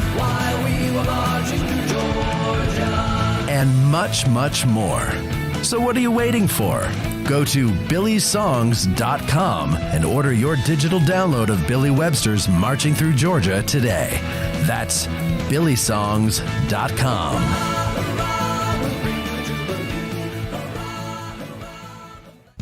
Seminary Ridge Museum and Education Center, Gettysburg's premier museum, is housed in the historic Lutheran Seminary building constructed in 1832, a witness to the first day of battle. The museum's 3 floors of exhibits connect visitors to the dilemmas that led to the Civil War, provide a powerful and personal view of the battle's first day, and explore one of the battlefield's largest hospitals. No visit to Seminary Ridge Museum and Education Center is complete without a guided tour of the building's famous cupola, where on the eve of battle, officers and civilians saw thousands of Confederate soldiers' campfires burning to the west, and Brigadier General John Buford watched for vital federal reinforcements as fighting erupted on the morning of July 1st. Today, you can stand where Buford stood and discover how this view helped chart the course of the Battle of Gettysburg. Your trip to Gettysburg is not complete without a serious visit to Seminary Ridge Museum and Education Center, Gettysburg's premier museum. Purchase tickets online at seminaryridgemuseum.org or call 717-339-1300. To get tickets or a cupola tour, listeners may call or walk in and mention addressing Gettysburg, or by ordering online using the promo code AG1863 for 20% off. Seminary Ridge Museum and Education Center.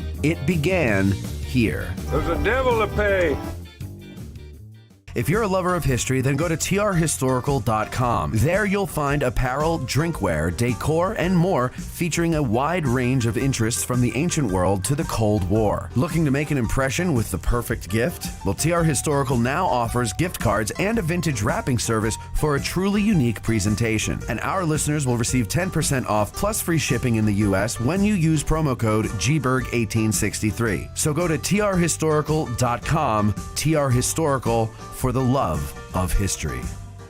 Think outside the bus and let family-owned Gettysburg Tours take you on a cycling journey across the picturesque and historic Gettysburg battlefield. There's no better way than by bicycle to gain a feel for the terrain of the battlefield. Slow enough to see it all, yet fast enough to do it all. Follow the route of Union troops entering the fray as you ride to the site of the first shots of this epic 3-day battle. Feel the drama as you put yourself in the position of a Confederate soldier just before he steps off to make Pickett's charge. Take a stand with the heroic Colonel Chamberlain on the slopes of Little Round Top, just before you view the fields of honor beneath you from its summit. All of our guides are officially licensed by the National Park Service. So don't get a sore neck trying to see out of your car, and saddle up with Gettysburg Tours for a 360-degree view of America's most important piece of real estate. Gettysburg Tours. Think outside the bus.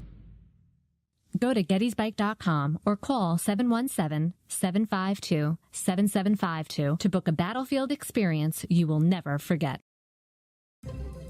You've heard us promote various ways that you can help us keep the show going, but one way we haven't pushed too much is our sutlery at addressinggettysburg.com/shop. That's a shame because we have designs over there by talented artists like Ty DeWitt of 1863 Designs and Mike Stretch of the Heritage Depot. So now we're promoting it. Buying shirts, hoodies, mugs, and other items from our sutlery not only helps us keep the lights on, but it also helps guys like Ty and Mike, and it helps spread the word about the show every time you wear an item or you sip from your mug. So head over to addressinggettysburg.com/shop and grab some merch. It's the perfect Christmas gift for the Gettys nerd in your family. That's addressinggettysburg.com/shop. Our favorite bookstore in Gettysburg is For the Historian, located at 42 York Street. It's because they have the best selection of Civil War books in Gettysburg, both new and used. And online, they have even more to choose from. And if the Civil War isn't your thing, that's not a problem. This is For the Historian, after all. They cover history from the ancient world to the 21st century with a strong selection of World War II and American Revolution books. It's astounding how many thousands of titles from Osprey, Savas Beatty, UNC Press, and more they have in their store. And that's because, well, they have a warehouse too. And that's where they keep all the books that are available online at forthehistorian.com. And folks, if you go to forthehistorian.com now and order books until you're blue in the face, be sure you mention that you heard about them on Addressing Gettysburg in the Note to Seller box, and they will refund your shipping costs. And if you prefer to stop by when you're in town, well, you could do that too. Just mention Addressing Gettysburg at checkout, and they'll take 20% off the retail price of your item. So go to forthehistorian.com or stop by 42 York Street, or you can call them at 717-685-5207. That's forthehistorian.com or 717-685-5207. You're listening to Addressing Gettysburg.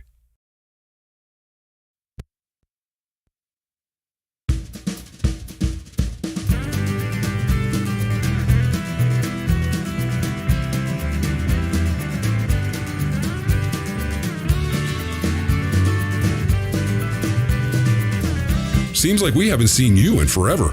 Welcome back to Addressing Gettysburg Today. Here's Matt. You bitches up for food? All right, you bitches up for some food? You bitches up for food? All right, you bitches up for some food? I remember that part. Does his wife know about this? And I recall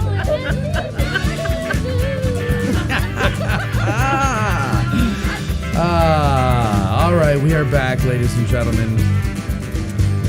Where am I on my thing here? Man, I am discombobulated. So Colby is joining us in the studio tonight. Look at that. What was it? Watch out, guys. Was that your idea, Colb, or was that it was my Debbie's idea? It was my idea. But I get to watch. It's like looking through the looking glass all the time. I see all the fun happening in here. That's and I right. just watch it from the other side of the window. Actually, the fun is you and me having fun through the window. You can't tell everybody that. They're supposed to figure that out on their own. Now you're poking through the fourth wall. We're gonna need therapy after this. Poor Bethany is trying to get through everything. And you and I are acting I wish like we could just share our text message stream. What's that? The one we did the other night? From Valentine's By the Day? way, Just if you want to call all-time. in and talk to us, Bras. Jamie said she'd be calling. Oh, the session ended. Why did it end? What session? Oh, damn it. What are you talking about? The session for the phone thing. I don't know why. Sometimes, when you deal with the internet, guys, that's it. All right, so what have you got for us there? Oh, no. Hold on. What the hell? I'm sorry. Forgive me. That was really cool having the mayor on. It was really cool. She was very funny. She was cute. I thought she was so entertaining, man. She's quick-witted. She is quick-witted. She made me laugh quite a few times. Yeah. No, she's good. And that we talked to her after, and we said you should come on like once a month or quarterly or whatever, and just like update us on what's going on in the borough. And she's like, "Sure, I would do that." Does she call it Gettysburg or Gettysburg? I didn't. She said Gettysburg. Thank God. And thank God. When she was walking out, you guys were all in here, but she was down at the door at the top of the stairs, and she turned around and she goes, "Great crew," pointing to all of you guys. Aw, and I we're said, so "Well, cool." you only met them once." Well, if I you mean, only meet us once, and we leave that impression. Well, we're pretty awesome. It's we're easy either to really fool good people. at trickery or we're Right. Hey, you want to hear an email? I have Yes. so many that have been piling up. I'm not going to read them all. I'm going to these- give you one. Are these positive or negative? Well, these are ambivalent. No, I like let's the negative see. ones. I read that one about the PTSD, right? And I don't know. I don't know.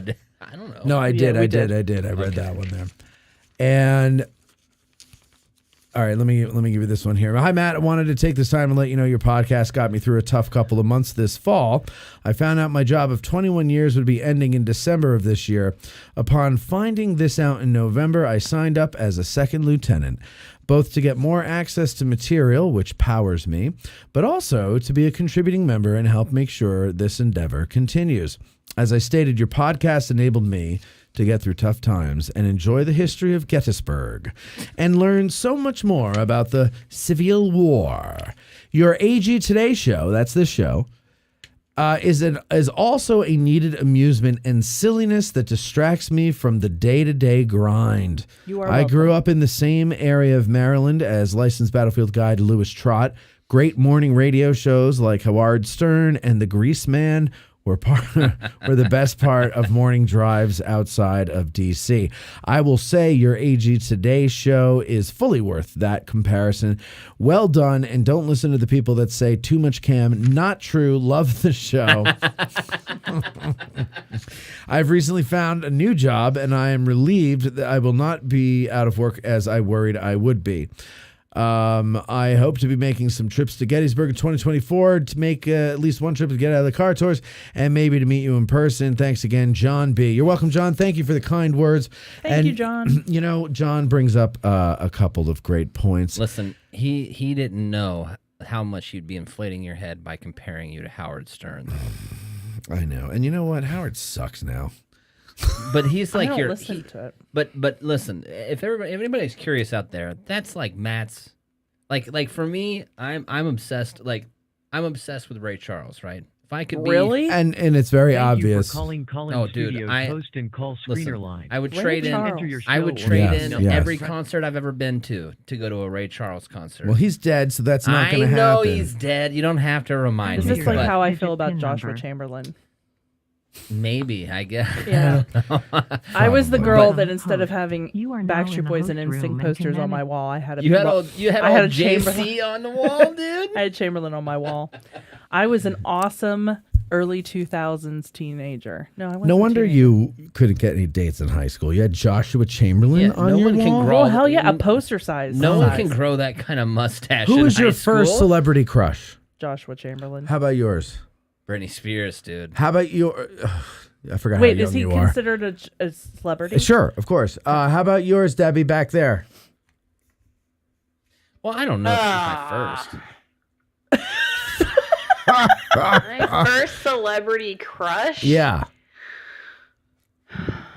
We're going teenager era, it'd probably be Brian White, who was a country singer when I was a high schooler. Ryan White? Brian White. Brian. With a B. Okay. Country singer. But that's in high school? Yeah. That's when you had your first celebrity crush was in high school. I think Well, if you want to go much earlier than that. Well, I want to go to your first. I was very much when I was a kid, the old Disney Zorro TV show was on reruns, and I was 100% in love with Guy Williams. The old one, like the 1950s, yes. Wow. Yeah, do cartoon characters count? Because No, I had a that's major weird. crush on Aladdin. I don't know if nice. I don't know if Britney Spears was like my first, but that's the one that, like, if someone were to ask me, that's the one I will go to. Because I remember seeing "Hit Me, Baby, One More Time" come on TV for the first time. Was that the one where she's in mind blown? high school tied? Dude, you talk about a little boy's head just exploding in front of the couch. Really? That's what happened to me. Cindy Crawford was my first. Really? I celebrity didn't crush. like the mole, Yeah. man. Oh, I love the mole. I love the I love the mole, and I love the eyebrows and the way she kind of like was able. Now to... that I'm an adult, she's a beautiful woman. Don't get me wrong. But when I was young, I was a lot more picky. I think. Oh, I was too. Yeah, but no, Cindy Crawford was beautiful. See, Chamberlain is very handsome. Was Chamberlain? very handsome, but I liked him for his intellectual mind. Boys and girls are so much different. Which is why I married Mark Yingling. Because he's very intellectual. He only likes brown with red. He only likes brown with red. It's very intellectual. Yeah.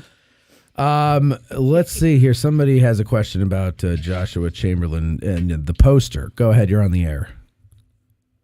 Okay, this is 6 questions. and to be fair, Bethany, I also had a poster of Joshua Chamberlain above my house. I love you. Oh my God! Was he your first crush too, Oh dude? my Lord! Did you? Yeah, he was your first celebrity crush, Mike. Absolutely, that mustache. Come on, 110%.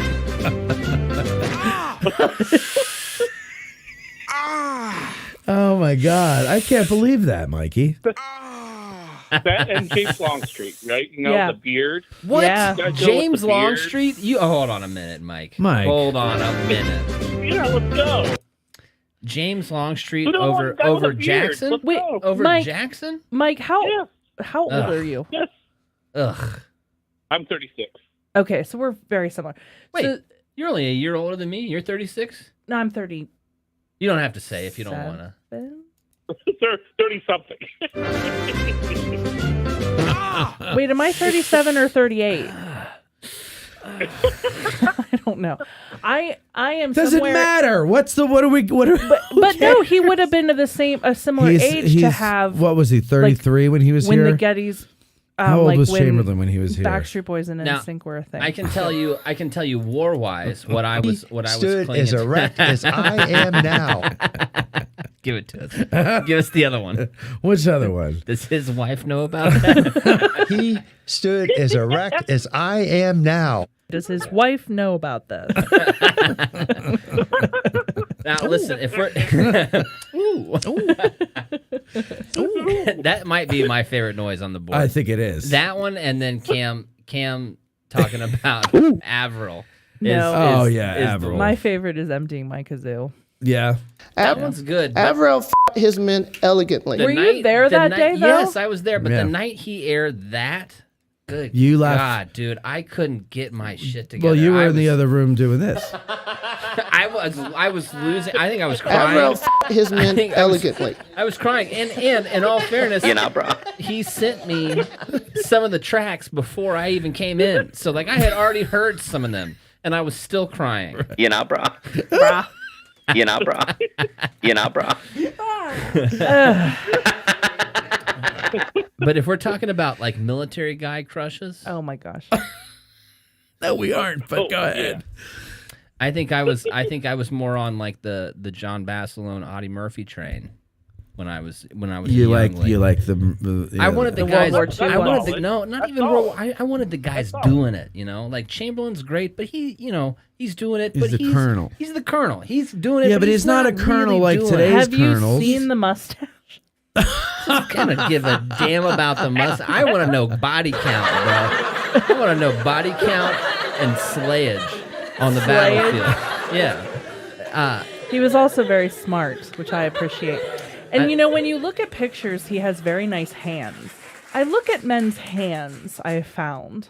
Yeah, a lot of women like men's It hands. makes Yeah. me want to pull my hands in. But What is that about? I don't know. Let me see your I've hands. been told that I have proportionate. No, it has hands. nothing to do with proportion. It has to do with like The weathery, leathery usage of them. Yeah, Well, I don't think Joshua Chamberlain had leathery hands. I'll bet you he did. Well, you were the one that. What do you I think? might What have do you, seen. what do you think? He had soft soap with him. Hats. Hats. And He had very manly hats. These people use their hands all the time. They're He was handling a rough freaking stuff. teacher. I don't think he was using his Hey, hands teachers that much. use their Prior hands. to the war, maybe he had soft hands, but once the war was on and he's living out that lifestyle, you kidding me? He had callous buttocks. His whole body. And now all listen, these guys were. I bet his manliness was calloused because of that wound he gets right outside Oh, of Petersburg. that's or true. whatever. Okay, guys. Yeah. Guys. Yeah. So who had callous buttocks on their bingo card tonight? Forrest Gump does. I want to know what's on this bit bingo me. card. Something bit me. That's actually where Grandpa, one of his wounds was in his butt. Dude, do you know how many people? So we had the Band of Brothers folks in here last Yeah. week. Do you know how many people in the platoon, in that company, in Easy Company, Got the shot in the 506, ass? got shot in the ass? Really? Dude, I think it's like 12 people got shot in the through What and was through. what was the name? The nickname for an ass shot? What did they call that? A beautiful wound or something like that? It's the it's the $1 million shot. Like you get to go home. Usually. No, it was. No, like maybe I'm jumping. I'm gonna tell you, the ass is the only place you can get wounded where it won't affect anything inside of you, and you still get the Purple Heart. You get shot anywhere else. Like I had a buddy get shot in the wrist. We've been in country like 2 weeks. Yeah. He got shot in the wrist. He still can't use his thumb and his pinky through the wrist. Right. Yeah. After like 40 Did he get or a Purple 50 Heart? Yeah, 40 or 50 surgeries. But you get shot in the ass, everything works the same. Not necessarily. He However, stood as erect as I am now. Now, My if grandpa- you're my- Kilpatrick, what is the Irish guy Kilpatrick that got shot up the butt at Lentz? What's the battle right after Second Manassas? Antietam? No. The little South Mountain? Chantilly. Who's the guy? Okay, Who's the guy that gets shot riding away on his horse? Oh, Carney? Carney. He got shot. Well, you know where he got shot. In the sphincter says what? In the sphincter says in the woohoo. what? You're not funny. I think that's what he was saying as he was riding away. Please stop ruining history. All right, so Mikey, what else? Now, did you get your Chamberlain question in? I don't know if we went off the rails. I got in. It is fine. Okay. Yeah, we're good. I think you're wonderful, I better get Mike. off before I get canceled here. Wait, I have a question for Mike. He's always asking. I have a question for him. Right. Why Longstreet over Jackson? Oh, much better looking bigger guy. men. What? No, you covered up his answer. I can't I'm hear going him. to give you a visual demonstration. No, I want to know Mike. I want to know Mike's. Okay. Here we go. First of all, if I had to choose, bigger men with more full beards. I mean, come on, that beard. Let's go. Well, you heard it here first, ladies and gentlemen. Bigger men with bigger beards. I don't know if I have. That's gonna be a sound drop. I know it's gonna be a sound drop. So there you go. Thank you, and you're welcome, man. Wow. Dear God, what has this turned into? I know. Okay, I'm glad the mayor was on before this. Yeah, me too. Well, you see what happens when I come in the She'll booth. never come on again. We're so sorry, Madam Mayor. We can be adults when you're around. We promise. Mike Lentz, thank you very much for your question. Thank you so much. I'll talk to you later. Have a good night. All right, bye-bye. See you Saturday, Michael. All right, let's talk to Larry from Zimbabwe. Or who do you think this is, Grant. right? Exactly. Grant, you're on the air. Oh, okay. Name this time. Larry, I want to talk about Zimbabwe, is what the talk to text says. Go ahead, Grant. What do you want to talk about? Who was your high school crush? Well, Your first celebrity crush? Yeah. Well, who's your first celebrity crush, Grant? Natalie Portman. Oh, Say Chamberlain. Say Chamberlain. Was it because of Star Wars? Yeah, I guess. Yeah, because of Natalie That's my boy. Portman. I was in the Star same Wars boat, for sure. dude. She has that white outfit that gets like sliced off practically. Yeah. Mm-hmm. What? The hell You is don't he even know. talking- All right, Grant. Go ahead, Grant. Please. Well, every Colby's girl in the been audience was like, "Oh, drinking that looks NyQuil. uncomfortable." What was the outfit? What is he talking about? She has like this white jumpsuit on, is what it looks like, and then it gets like cut Yeah, at the belly, he's right. cut at the sleeves. There's like cut across the chest, so she ends up hanging out of this thing halfway through the fight scene. And God, it's a nice picture, man. I don't know Well, what to tell you. Natalie Portman. Okay, so that was your first crush there, Grant. Natalie Portman. And that's good. How old are you? I take it you're young. Not nearly as old as you, but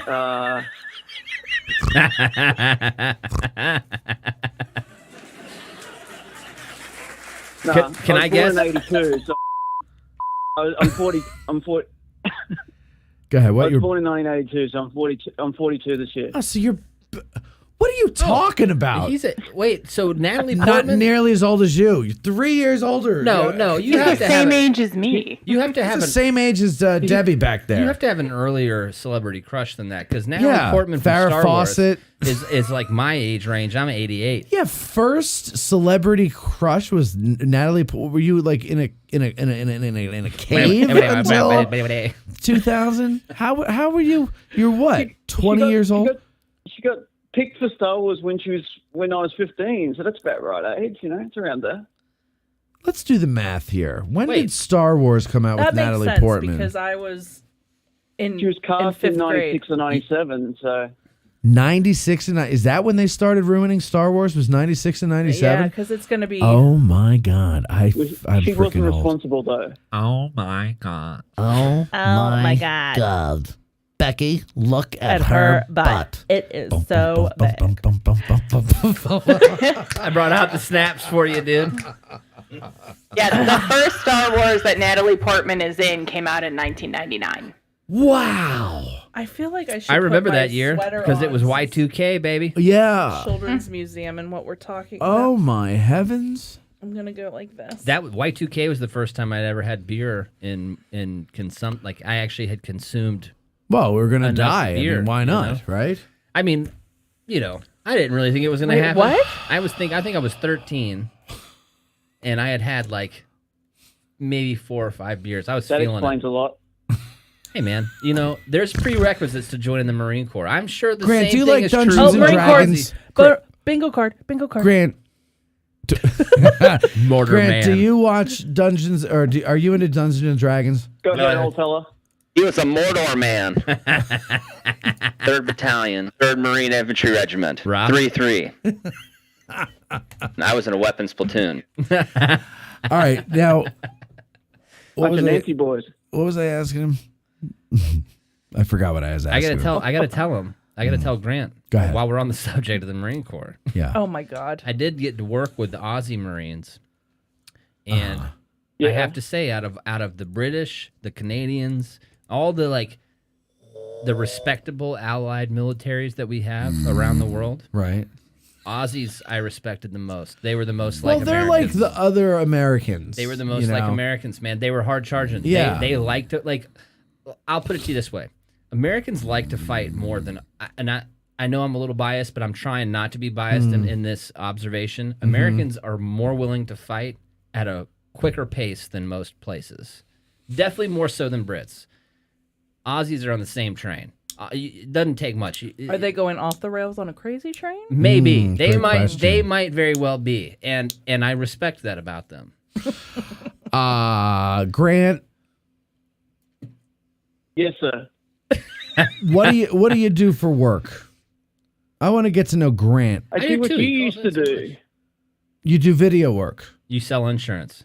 I do video. I do special effects and things for weddings and corporate functions, parties, all that stuff. You want All to right. start working for Matt No, and me? I was just gonna say yeah, we could I We might need the be help. having what we call an influx of cash coming in, and I'm gonna need someone to edit.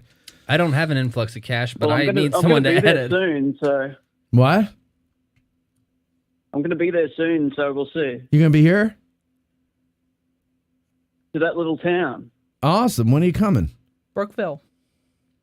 I'm keeping that a surprise. I'm just going to show up one day when you least expect it. Well, listen, if he Hey, shows Cam up, does it. Why if don't he you? shows up here, you got to take him down the road to my place, and I'm gonna. Oh, have no, to, well, I have if- to buy him a Foster. If he comes, we'll all go out to dinner and we'll take him out to dinner and make him pay. You know that old trick where we make him pay because we all go to the We just bathroom get at the up and same leave. time? Yeah, you just leave. I don't know if Colby could survive, though.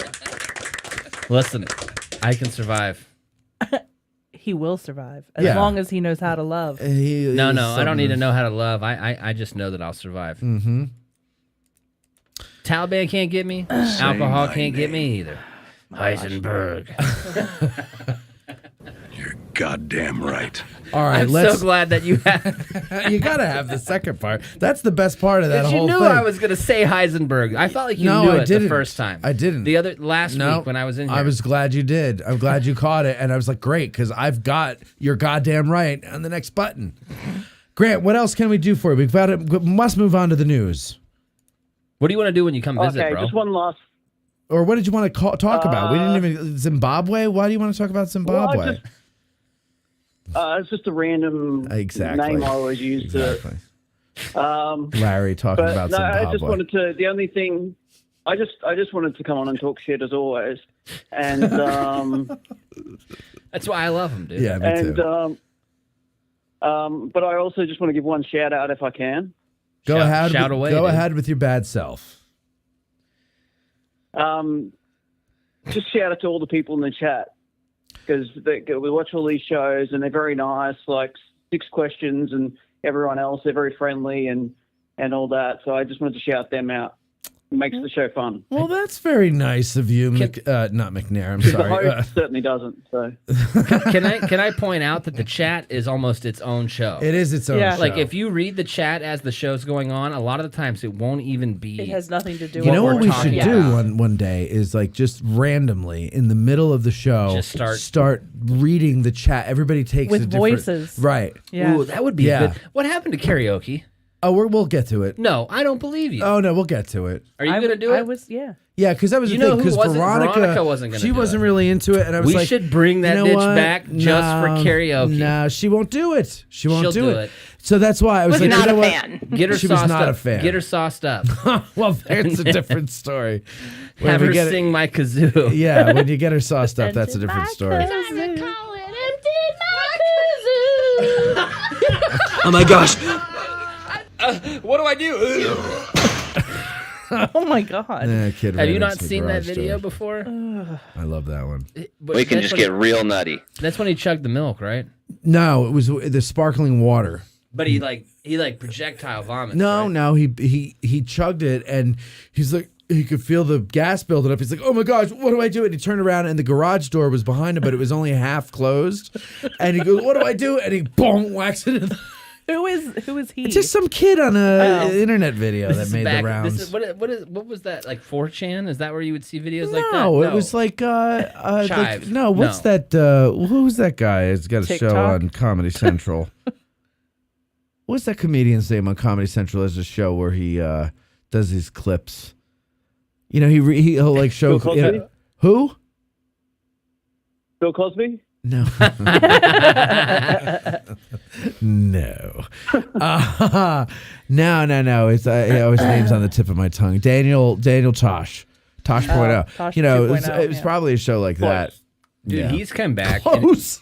He's come back in quite a big fashion. He's funny, dude. He is funny. All right, listen, Daniel, or not Daniel, what's your name? I don't even know his real name because of all these fake names he Larry. uses. Larry, thank you. Larry, thank you very much for the call. It was great talking Just to you. 1 second. Just 1 second. I just want to finish up on the chat. Oh, yeah, go ahead.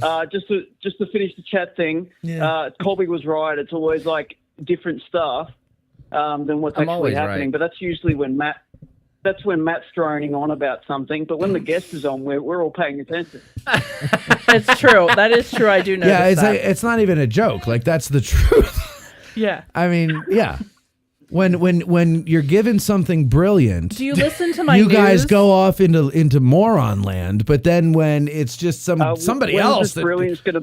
I think When's this brilliance gonna see, start? that's the I thing, think they- Grant. You're so dumb you can't even recognize it when you hear it. You sound like the what's the movie they I made? sound like a guy who's pissed off and put upon, and I'm sick of it. I'm sick of this kid from down under where the water goes the other way in the toilet. You know what you There's sound a like? lot of What's craziness the going on right Mozart now. movie where the Amadeus? Yes, you sound like the I'm guy from Salieri. Amadeus, dude. Is it Salieri? I think the guy's name is. The jealous one. Yeah, the jealous. Those who So- can't do teach. Right. No, I'm just teasing you, Grant. I love your acerbic wit and Did you say cervic wit? acerbic. Oh, I thought you were talking about his pelvic area. No, and I meant to say Above the Marines pay grade, that acerbic word. nitwit is what I meant to say, but I didn't. Anyway, we have to eat soon. You know, the I'm restaurants starving. close very early around Hey, here. I'm ready to hear some news up in All here. right, and we I need always to have hear to some- mess with her from back in there. Now I got to do it in her face. Ty Webb, Bethany, you're the only reason we're here. Damn straight. Bethany, do you need a rescue? I think. So All on right. the news. Wait, hold on. We gotta say goodbye to horses, Larry. dude. Say goodbye, Larry. Bye, Larry. And you wait, gotta this wait is for your music. This you is a know? new person that has their celebrity crush, and then we'll go to Jamie when it's a celebrity crush. Well, let's see. Who is this? Peter 518. Go ahead. Who's your celebrity crush? Oh, Peter. Hey, what's going on? Celebrity crush. It's kind of dirty, though. So, Oh, jeez. Well, she was a dirty girl. Christina Aguilera? But Anna Nicole Smith. Oh, that's not dirty. Yeah. Really, Anna Nicole Smith. Interesting. Her infatuation with the elderly kind of drove me away from her. No, it wasn't an infatuation with the There elderly. was It was an infatuation with money. Yeah, there was a period of time in her early days. Anna Nicole was as cute as a button. Let's talk about Carmen You Electra. know who was cute in her early days was Pam Anderson when she was on Skippy. She was on what's that show? Home Improvement. Before she got all the plastic surgery. Even on Baywatch in the early days. No, yeah, that's where she lost me. But Home Improvement, she was. That's her best. That's her best So look. the news. Peter, But she Carmen, was adorable. But She Carmen just- Electra, can we just get there together? Can we be there in she's a the mouse. same place? She reminds me of a mouse. What? You're wrong. I am You're wrong. all wrong. Peter, thank you for offering your celebrity crush. I'm sure the audience is much more enlightened now because of that. I thank you very much, sir. I can't believe no one else said Britney Spears like I did. All right, have a good one. And now, all the news that's fit to print and a good deal that's not. Here's AG Today's lead anchor Bethany Yingling with current events and sidewalk conditions. The Gettysburg School District logo is back in the news with merch? Question mark. Fatal car accidents are still cropping up on Adams County country back roads. The library is still planning on moving locations, but moving outside the borough means zoning changes. Uh-oh. Mini golf comes back to Gettysburg. All this and more on today's news. That was a good one. Yeah, that was a good. one. You finally were got on it. beat Yeah. the whole time. Nicely Thank you. done. I was over here like, I know, was yeah, you were keeping like my time. That was metronome great. over there. Do it again. Yeah. I'm not doing it Let's again. recock it. I'm Let's- not doing it come again. on. I'm not doing Do it for again. us. All right, I'm do not the doing funny it version. Never in here. And now, Humor me. fit to print and a good deal that's not. With AG Today's lead anchor Bethany Yingling. That's your cue. No, there was no cue in that one. You're supposed to do it over the singing. All right, who cares? Wait. Yeah. For my birthday. We wait. Yeah. For my birthday, I want you to find the original. It's gone. It's gone. No, you have to be able to find it. No, It was it's so gone good. because I looked Can I for it to explain? make this. I have to explain. Oh, When you make so many things, you lose things. you lose things. Things lose. Can't you record it off the show? I lost. I have like lost. Walk in the park. I have lost things. entire episodes. Can you record it off the show? Probably. Okay, see, so shut up. All right. Oh, First in Merry news. Christmas like is a what it sailboat Gettysburg ride. man. What about the night that we cried? Should we just do karaoke So this the- last bit? No. No. So All right, last week we talked about a lot of accidents that are happening in the area, and I looked in the news, and there's still more happening.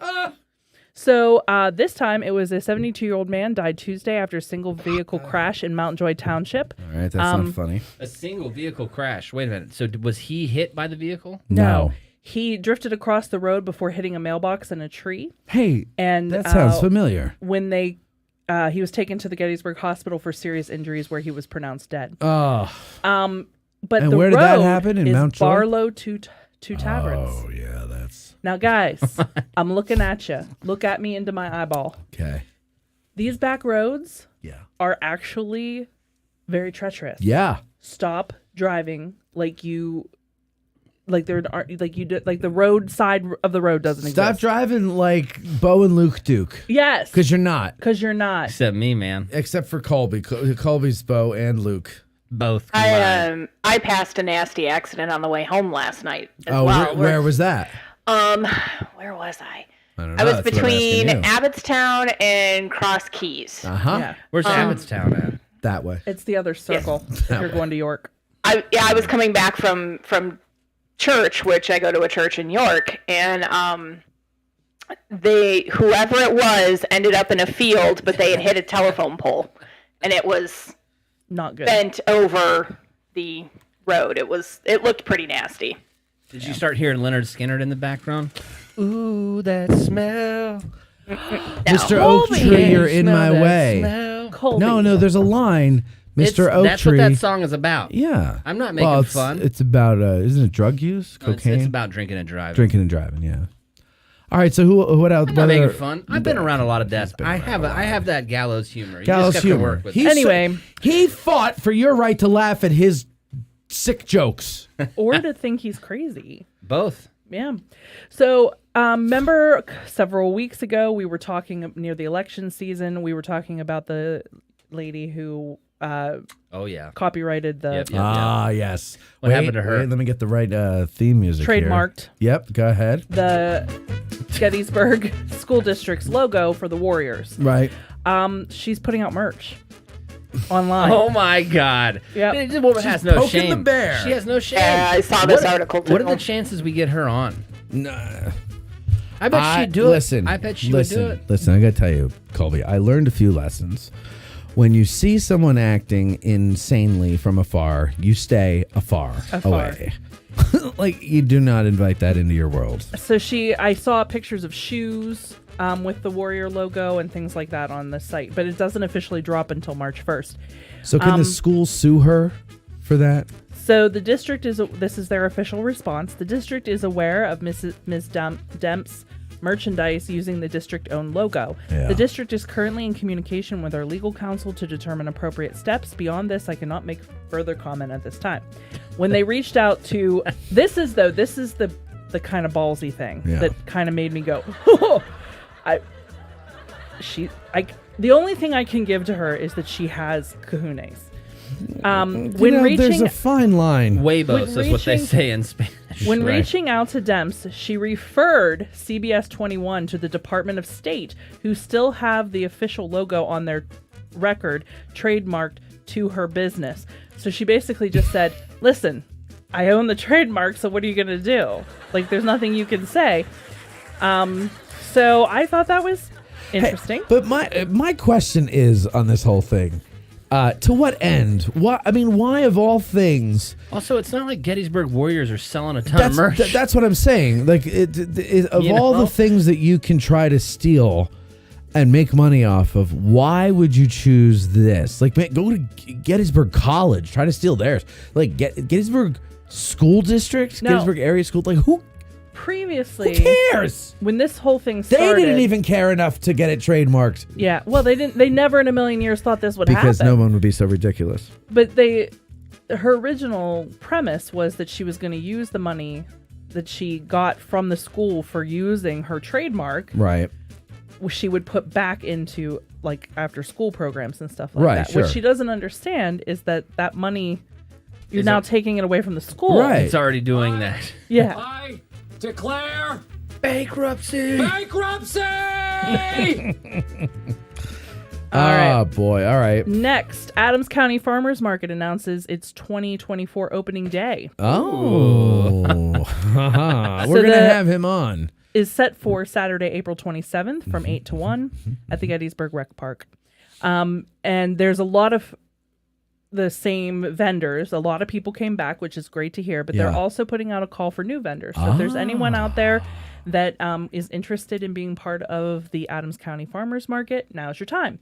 You can get on to their website and become a vendor. Reza is the man in charge, the man with the plan. I like he'll be on. I do too. He'll be on, I believe, I think it's in April that he's coming on. A couple that makes weeks sense before. with the April 27th. Yeah, exactly. He kind of reminds me of, what's the actor that's really good at voices from SNL that does Portlandia now? Fred Armisen. That's who he reminds me of. I don't know why. He reminds me of the leader of Digital Underground, the Humpty Dance guy. I don't know why Fred Armisen is who I get from him. I have not met this gentleman yet. You haven't? Haven't you? Oh, he's been on so many times, but not when she but was. It was a Veronica situation. Yeah, he's a good guy. You'll like him. I'm excited. He's an awesome guy. He's an awesome guy. I'm excited. Yeah. All right. Yeah, right. Yeah. Next, the library. The library. Right, yeah. What is this about? Okay, so the library I was just getting ready. has requested an amendment to facilitate their move from the former post office at Baltimore and High Streets. Right. Beautiful building. To 4.5 acres on the United Lutheran Seminary campus. Now, we had talked about this previously, and somebody asked what would happen to the buildings.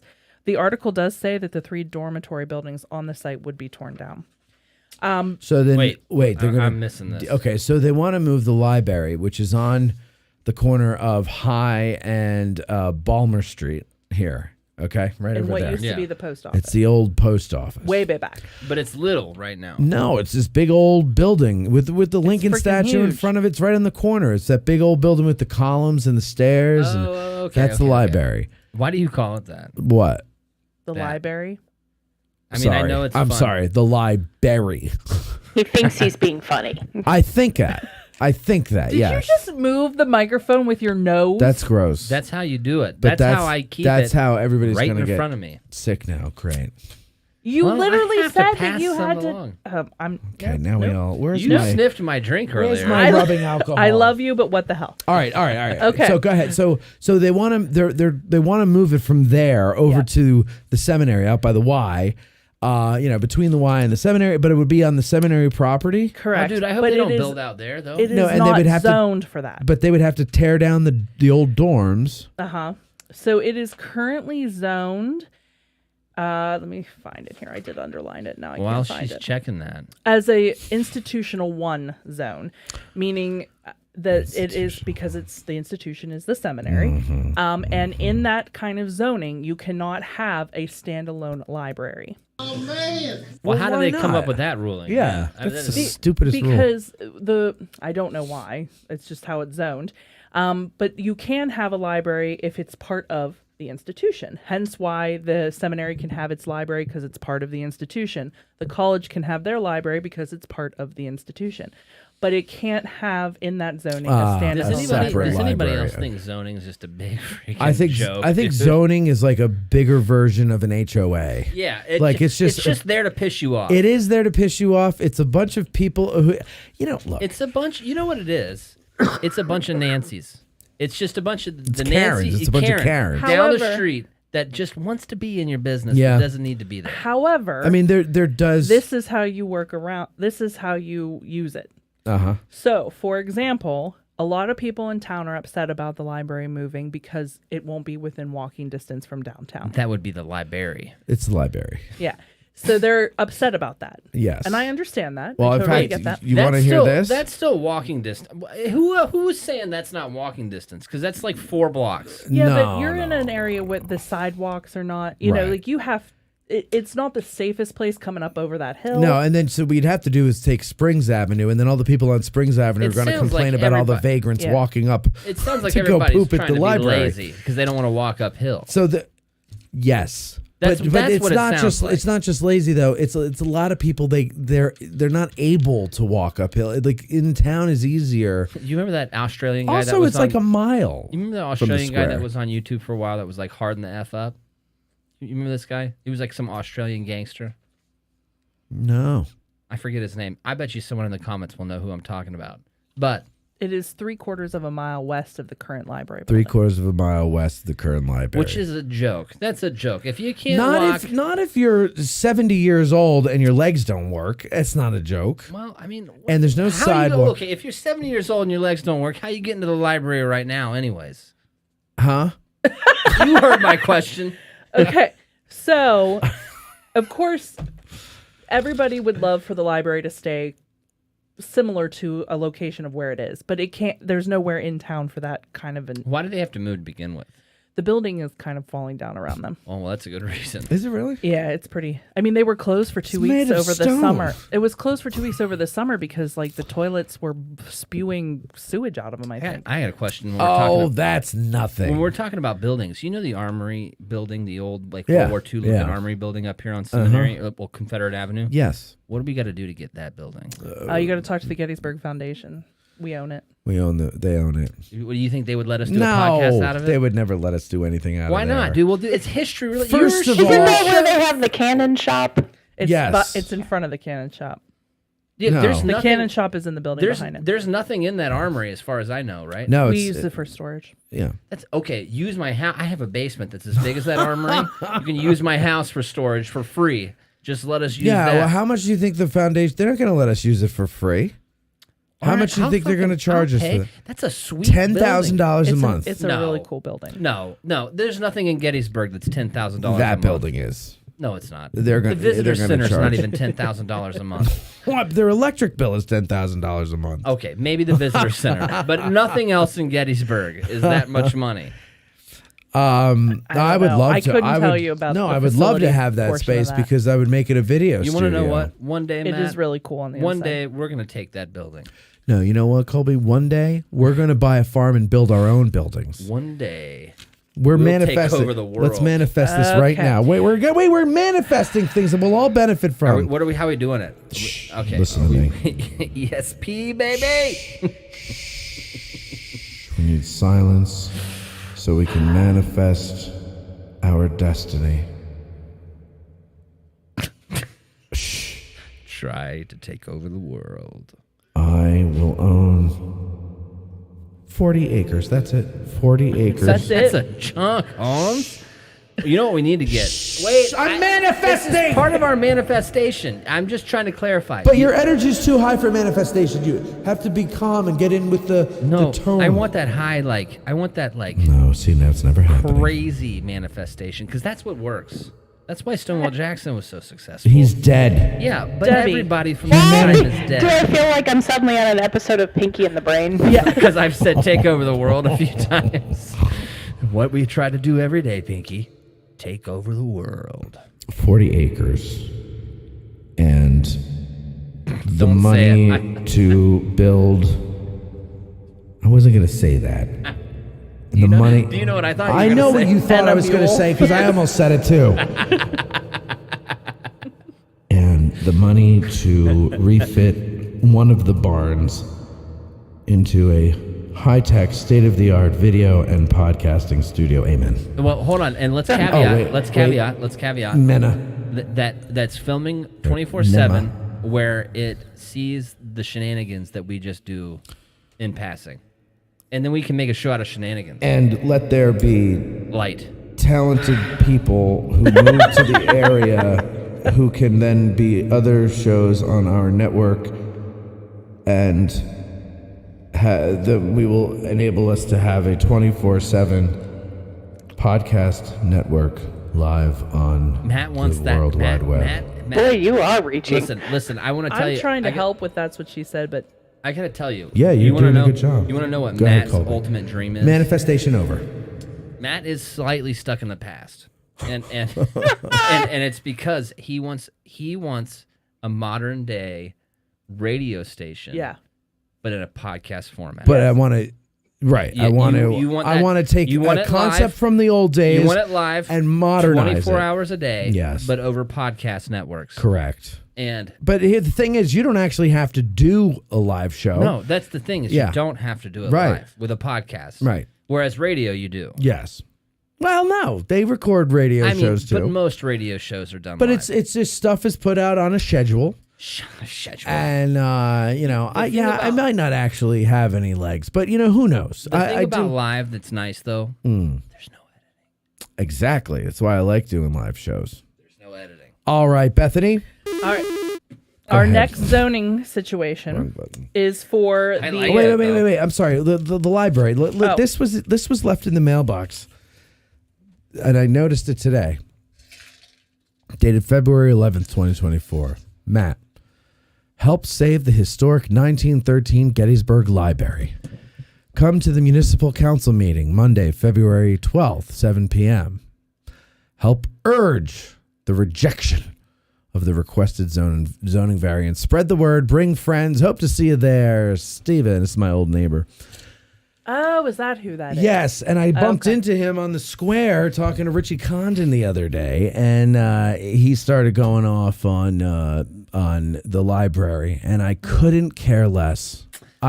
He was like, yeah, they want to move the library, and could you believe that they want to put it up by the seminary? You got to pick. And I was like, I don't care. You got to pick your battles, man. Pick your battles. He fights them all. He doesn't understand why the Park Service doesn't take Camp Letterman, and I go, because it's not that easy. And Also, there's not a battle businesses. site. There's businesses built on it now. and well, there's a little bit left, but that's gone anyway. I mean, it's whatever. The library. All right, what's next? All right, the next one is the mini golf course. So they're thinking of Is there somebody. Is there a mini golf course already? No, there Oh, isn't. okay. There isn't Okay, anymore. okay. They're looking at putting one. There is a proposed in the area in between the McDonald's and the KFC. Yeah, what do you think on about Steinmore Avenue? I think it's don't a know. terrible location. I think that's. I mean, there's a terrible parking lot location. behind there. No, but they don't need to be putting a golf course. That's too close to the But battlefield. it's too small. I was just looking at it a couple days ago with that in mind. If they got rid of that KFC, It's because it's the most worthless KFC. It's that's not ever even existed. 1 acre. It's not even an acre. That's the worst KFC in existence. Why do you say that? Have you ever gotten food from there? Diarrhea. Well, case in point. We used to go there when we were feeling a little. I don't think I've ever had plugged chicken. up. I don't think I've ever had chicken from there. That's not completely But that's burnt. KFC. No, that's not true. Oh, not burnt. Okay. It's burnt all the way through. It's not even burnt on the outside. It's just burnt all the way through it. Here's the thing though about KFC or anything else. They don't care? No. Customer service sucks everywhere you go now. It's gone. Well, it's the turnover rate. It's the turnover rate. People don't people don't feel invested in their jobs anymore, especially in those kind of jobs. You ever notice you go to the 7-Eleven? It's always someone different. It's always someone different, but then when they give you, if you pay with cash, they give you their change, they just throw it on the counter. Like nobody hands it, nobody counts it out to you, nobody hands it to you. They just throw it. What about don't. this? What about this? The entire time they're on their cell phone. Oh, that one kid at 7-Eleven. That's what he does the whole time. The whole time, and in his earpiece. And I think he's talking to me, but he's talking to somebody on the other side of the world. They don't even like. No. They don't even. It's like you're not even there. It's just like they're just there. They're just there to punch buttons. But we're the idiots that keep going, so we can't complain. Well, I don't go there that much anymore. Unless I'm in a pinch. If I need a can and I'm at the studio, I will go to 7-Eleven because I can walk there. Your turn. So you asked me how I feel about this. Yes, it is. This is the part that bothers me, I guess. Getty's Golf, which is the LLC that is looking to do this, is under contract to purchase the site from the Gettysburg Nature Alliance. Yeah, well, so there's an contingent interesting on approval of the project. What's the Nature Alliance? It's the people that have Sachs Bridge, don't they own Sachs Bridge? That I don't know. That's the Ghost Bridge. You know the barn out by Sachs Bridge that's just in the middle of a field? Mm-hmm. They own that. So they don't own that much, but they do own some important I things. feel like if it was purchased in order to be part of the Nature Alliance, why are we suddenly making it commercial? Well, again? Probably because the Nature Alliance doesn't make any money. Nobody cares. Here's what was told to me. Now, whether this is true or not, I don't know. But what I was told is that when the Nature Alliance bought it, they took down the building that was on it in order to take it back to the battlefield, like take it back to how it would have been. And now what are we doing? Are we going back the other way? That's what I want to know. Well, you have to think about, okay, so I think this is I think the answer is actually multifaceted here because economics in Gettysburg is not a single plane. You have a multi-planed economical trajectory, right? So there's a lot more interest now than there was maybe. I mean, the 90s, obviously, there was a huge interest in Gettysburg and reenacting and stuff, but it dips and rises, and right now we're kind of in a dip because when I first moved here, we were in a rise. It was super crowded for the anniversary of the battle, super crowded on. That's because that was right after they unlocked us from our homes and people were allowed out again. That was a fluke. That was a fluke year. But I think, honestly, some of these organizations are thinking maybe we need to go back to how things were when we had all these amusement attractions, the commercial stuff, around the battlefield. Well, I had this conversation the other day with someone. I am very torn on that because you have to balance the historical integrity of this place and also the fact that this is a living, breathing town. People live here; they need to make money. Well, and people visit here, and they need to be entertained. Yeah, and if you're not going to entertain them with golf courses, then everybody should stay open past 9:00. Dude, give people places to go. I can rant on that Oh, forever. don't get me started. But another thing is too is the other day when you said it, you had the perfect example was right on the show.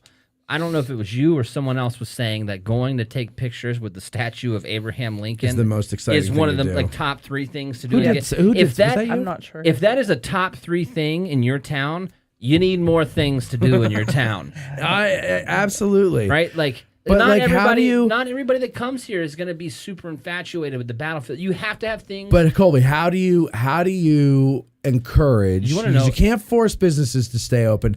How do you encourage businesses who say, "Well, nobody comes in, and I'm not going to pay someone to sit here past 9:00"? And it's one of those chicken or the egg things. It's like, nobody comes in past 9:00, so I'm not going to pay anybody. Well, I'm not going to open. But then the word gets out that they're never open, so nobody goes there. Right. If nobody they recommends were open it. past 9:00, I bet they would have people. Instead, you have to drive After out a to while. Fairfield. You have to go to Taverna. Yeah, that's This what is we find do. a bar a great that's open. thing to bring up to Garma. It would be a great thing to bring up to You know what Garma. business would kill here? I don't even know if I should say it on air. No, don't say it Wait, on air. I'm going to say it on air because I want to see what the audience thinks. But I'm just saying that this was my idea, and if anybody's going to do it, it's going to be me and you Wait, together. you should say it. Wait, hold on. Let me mute the mics first, so that in case, because somebody with $1 million could be listening right now and say, "I'm going to do it tomorrow." Wait, hold on, ready? All right. Already. Okay. Don't say it. Don't say it. With musket. Yeah, don't say it. All right, don't say it because you know what I'm I'll going. bring next time I see you, I'll bring my notebook where I have this very idea. Isn't that not like the best freaking idea for this town? Do you know how many fathers and sons would go do that? Yeah, I would go do that. Yeah, I don't even like the game. I would go do that. And I'd be in. Oh my God, yeah, I would come up with a whole way. Redo it. Like I wrote it all out years ago. My friends and I tried to do this. We went up to the Battle of Gettysburg. Poconos to get this is don't say anything to anybody. Okay. I won't. So, but anyway, just so you know, a unanimous Gettysburg Zoning Hearing Board on Tuesday granted a special exception required for an outdoor commercial recreation use in the tourist commercial district. So, because they're outside, so this is something you don't normally do in that kind of zoning. So, that's step one towards getting the mini golf. I don't know how they're gonna make it. I don't know how they're gonna do. It will golf have course out there that 53 parking spaces at the property's rear, adjoining Johns Avenue. You know what's so sad? How do they even have space for that many? Fountains, Exactly, landscaping, Debbie, or exactly. grass between concrete paths, and a small clubhouse with a restroom and space for club storage and I don't think welcoming they're gonna- customers. I'm I gonna cannot imagine how any of this fits in that No, space. I can't either because I was walking by it the other day and I stood there and I stared at it and I was like, okay, I'm not one of these people who can envision, a whole neighborhood when I look at a patch of woods, right? But like I can look at this thing and I can be like, hey, I've been to mini golfs before. You're gonna have to have I also don't think water. You're gonna have to have I don't a think they're gonna bathroom. be successful. Well, there's I don't all I that think they hookups will. there because With of No, I know. the Hardys. with that was it. 53 parking spots though. Well, first of all, I don't know. No, You know what 50 Gettysburg needs is a Top Golf right outside of town. You know what this town needs is an enema. Listen, I'll tell you what. This is what's so sad to me about this going in that spot. I had an idea. So The Heritage Center. That's hear, what the Nature Alliance owns. Yeah, yes, correct. You hear stories. Oh, not stories. You hear people say there should be a monument to this. There should be a monument to that, et cetera, et cetera, et cetera, right? Bottom one. And how did we hear? How did they hear that? Read Ty Webb's. Did you read it? I don't know how they got it. Because you gave away the entire thing as you were talking. No, maybe The two of you in your excitement. maybe the mute Because button it's a didn't damn work. good idea, dude. Let's just be honest. That's a brilliant idea. No, according to Dragoon, it gets real old real quick. But it wouldn't be. See, No, you guys don't have imagination. No, you only need to be open during the summer. No, you no, wouldn't no. even have to work the rest of the year. First you of can all- be open for 3 months and make your killing. Yeah, it doesn't matter. Look. Okay, so look, monuments. People want monuments, right? There and I think there's some monuments that should still go up, but the park's not going to do it. The foundation's not going to do it. We can't. Whatever. Why can't you? Partner agreement. Okay. Well, all right. So, I wanted to get. What about the American Battlefield Trust? They can't either. No, they can't. Why can't? Well, I mean, Partner Well, the same reason that they can't. What partner are we talking about here? The Park It's a Service. Park. Yeah. But they can't buy that property because of the park. No. service? They can't put no. Okay, I thought Two you were. separate I things. thought you were with the conversation that we're having. I got held up on paintball. All right. So anyway, it's a long story, but for a while, I thought this property. I had heard that this property was being offered for very, very basically cost. Yeah, nothing. Yeah. Right. And then the person who told me about that, I followed up with them, and they're like, no, not anymore. The person who told me that went back to the board, and the board's like, are you out of your mind? This thing's worth $650,000. No. And then of course someone is looking to buy it. I thought it would have been awesome to make a memorial park there where we'd have a board. It would be a nonprofit, and people would be able to submit ideas and designs for for statues, for monuments to people like the civilians in town or the African American community or whoever the hell it would be. And we'd have to, you'd have to not campaign, but you'd have to have a good reason to put it up there and everything. But of course, no, it's going to be a putt-putt. Well, speaking of that, didn't going you back have to being someone on your commercial. show a while ago that was talking about they're doing something out there by the, is it the Sherfy Farm or something dedicated to the African American experience at the Battle of Gettysburg? You're thinking by the Warfield House. Yes. Oh, that's the park. But are they still planning on doing that? Because the way you described it sounded really cool. I don't think they're so much planning on doing it exactly as it's a possibility because it would fall under the loophole in the law that says if it's something super important, they could still put one up. Yeah. I don't know anything about it. I'm sorry. Marcia says, you know why stores close at 9? Because the damn ghost tours kill our businesses. We had a store in Steinware for 25 years, and Matt had his first business on our property. That's true. I did. I worked there. Boop, boop. You worked at Flex and Flanagan's? No. You're thinking of across the street. Yeah. Yeah. All right. What else you got? Let's go to dinner. I put this in here specifically for you. Oh, good. And I'm going to read the paragraph because I want to watch your face as it goes. Inspired by Gettysburg College's bold and ambitious vision of the future, distinguished alumna and member of the President's Advisory Council, Daria Lopresti-Wallach, from class of 76, has demonstrated her unqualified support for that vision by making the largest commitment of any living Gettysburg College donor in the 191-year history of the institution. Wallach has pledged $10 million to her alma mater. To Gettysburg College? Mm-hmm. Wow. What did she do to make that money? I have no idea. What's her name? Thinking. Yeah, I don't care what she's giving. Daria Lopresti-Wallach. Wallach? How do you spell that? W-A-L-L-A-C-H. Look at you guys. Listen, I grew up outside of New York. We got all different types of names up there. I bet you don't get the names. So I need you to make friends with this woman. Yeah. Yeah, that's she's wasting her $10 million. It should be coming to me. You think she was standing erect as I am right now when she made that donation? I'll tell you what's Pete Karma Actually, there's about a very kind of Stood cute as picture erect of her as on I the article. am now. Let me see here. Makes $10 million commitment. Daria and Eric Wallach. Who are they?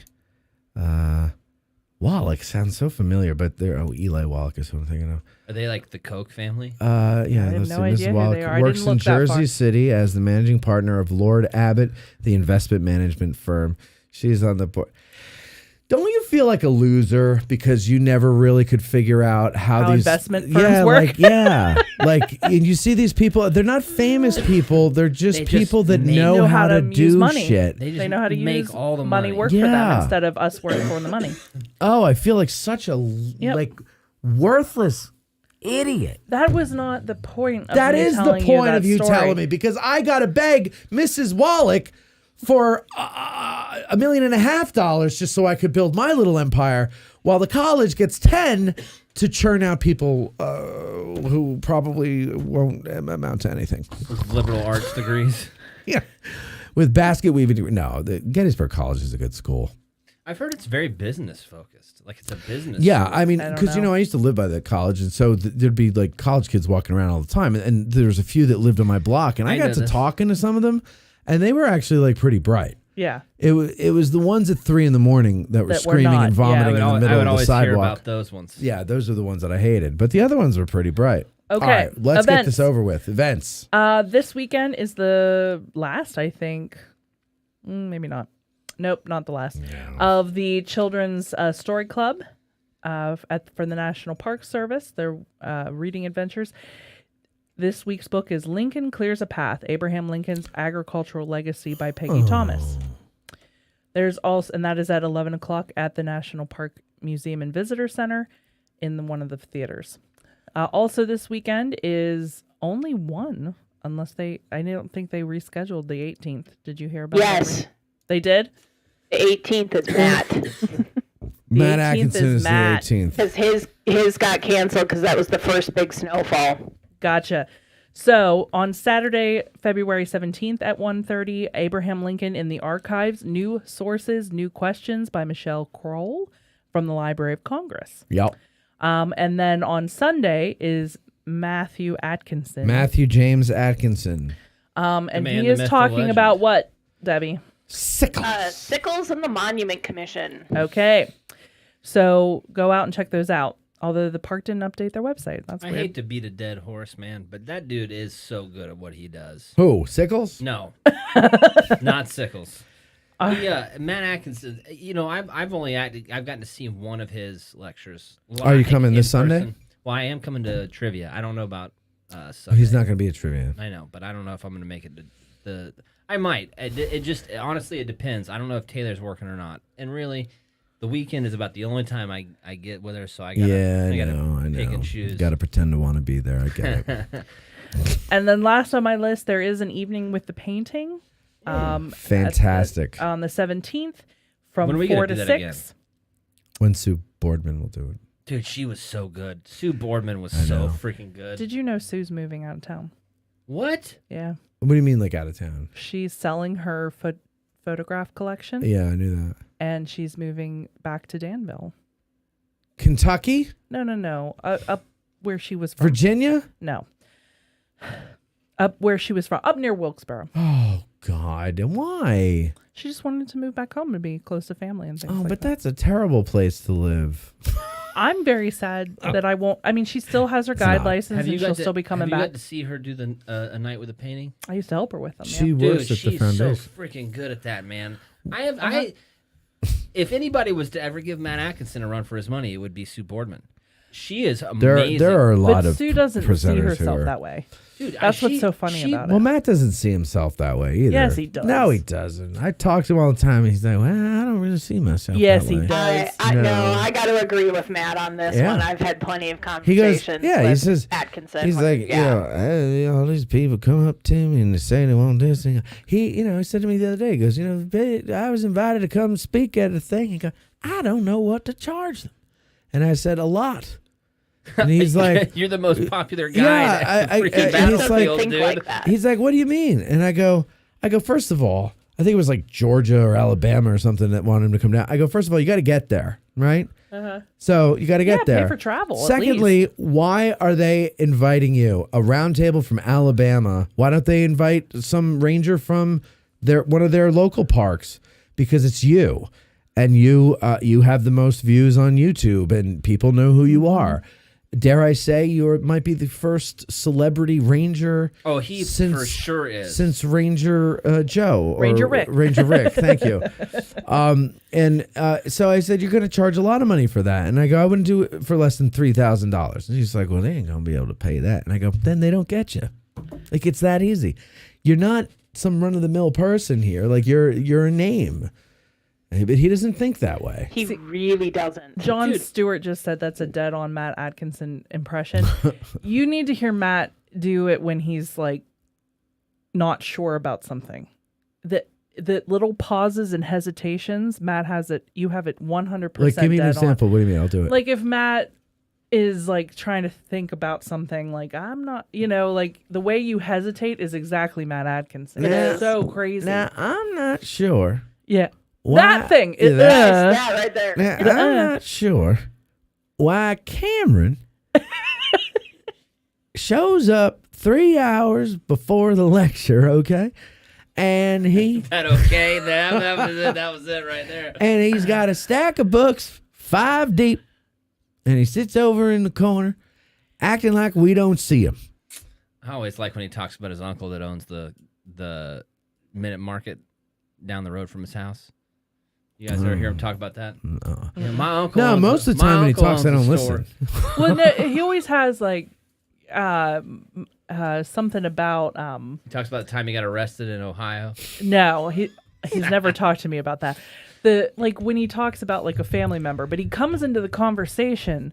Like he'll see me in the hallway at work, and he'll come up to me and he'll start talking. Like we've been having an hour-long conversation prior to this. I have no clue what he's talking about. And then he'll be like, my daddy told me Yeah.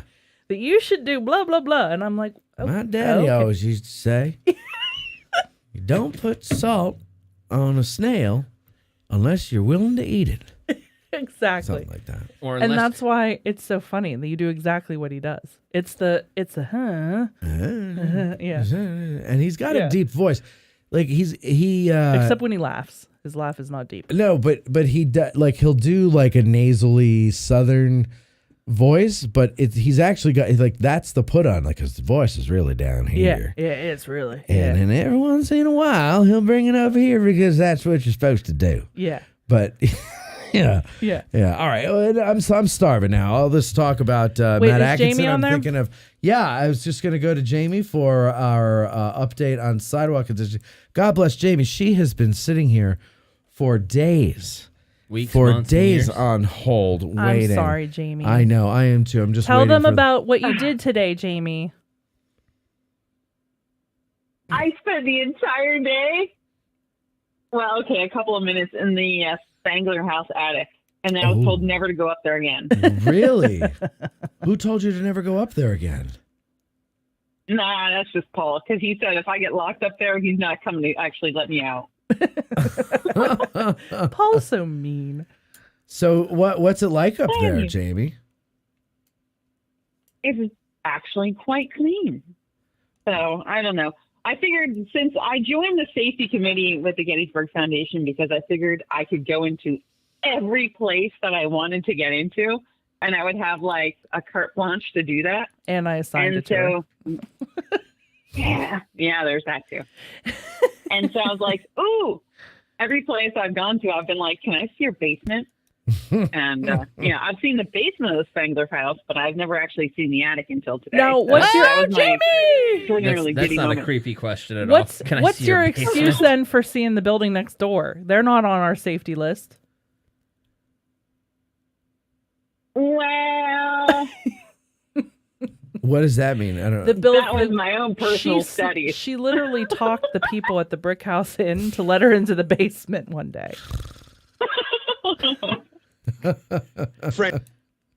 All right. Oh, Jamie! Well, who doesn't want to see the wealthy house basement?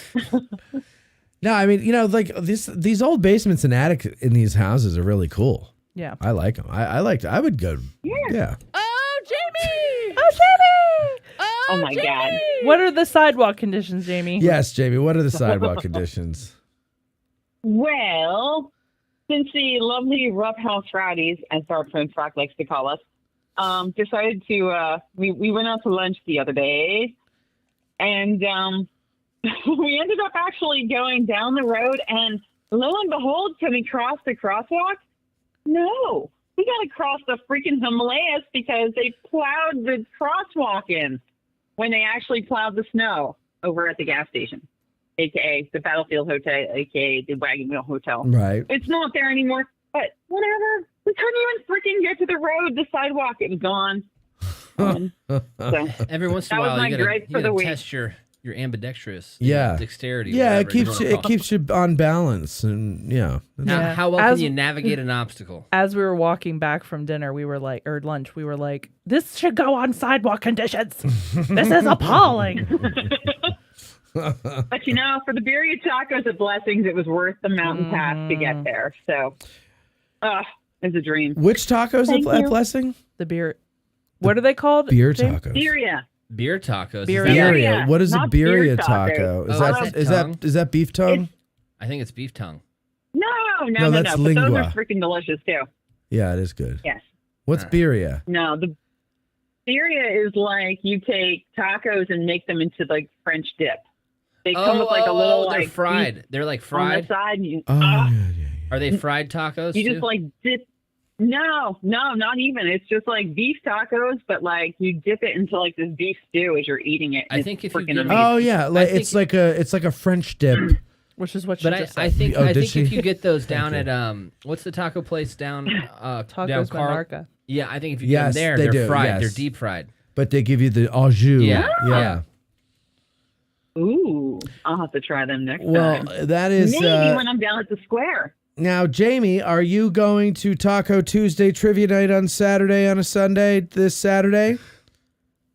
I am, All and actually, even before that, I'm going down to the Loves on the Square. Oh, this is. Yeah, are you one of the registered couples? I am.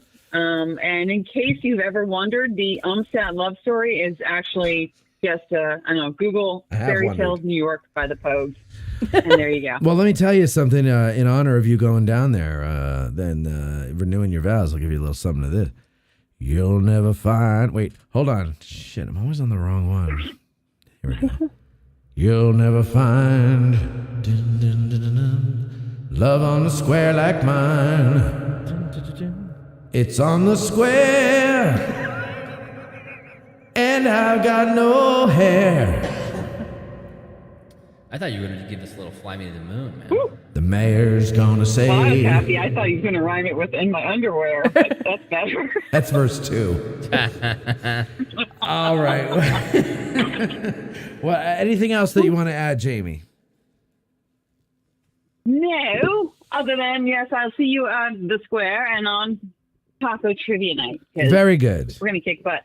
Well, I Or hope not, so. but I we don't hope so. care, But 'cause you're it's all gonna about you're gonna kick butt eating the BYOB. tacos. Exactly. While Yes. eating tacos. Oh, right. that is a great point. It We're is eating BYOB, all ladies the and gentlemen. tacos. All right. All right. Very good. Well, Can we thank please you stop very. talking about food and start consuming some? I know. Let's get to that point in the night.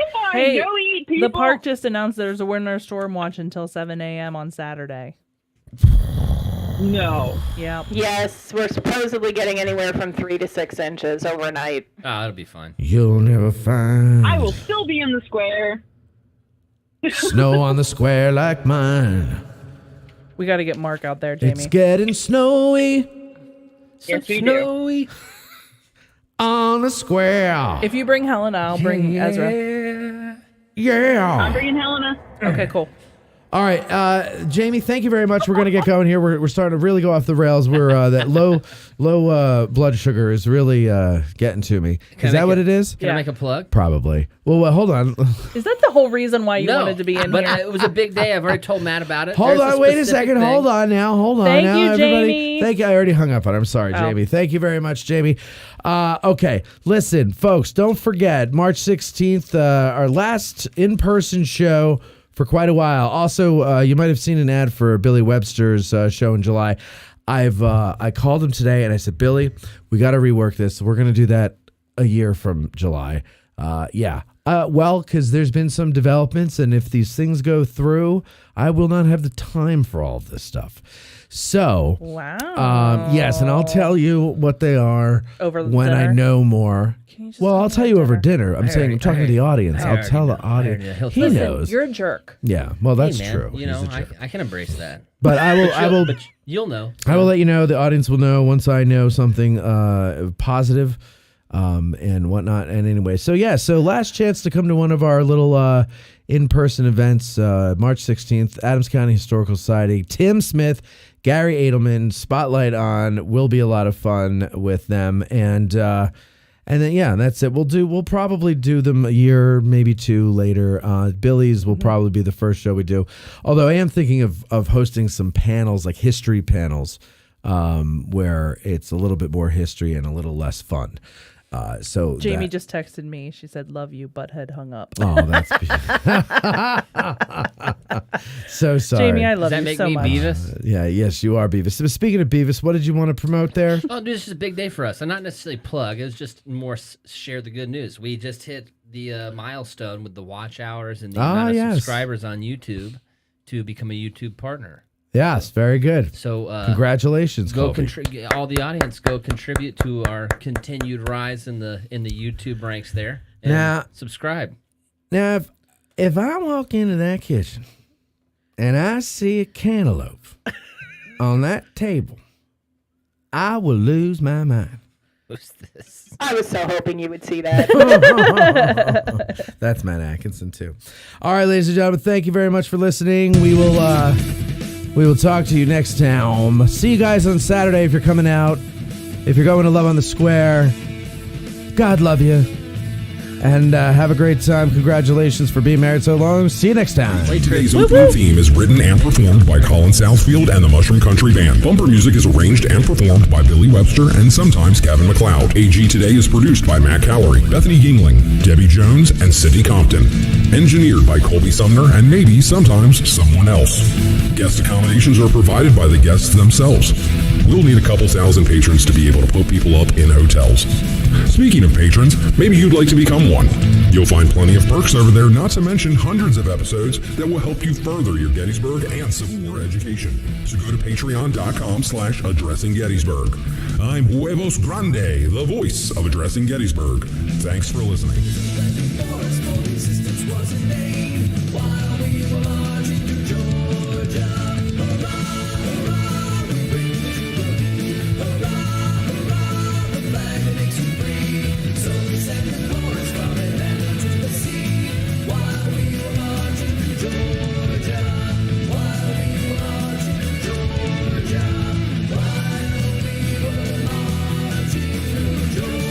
Get out of here!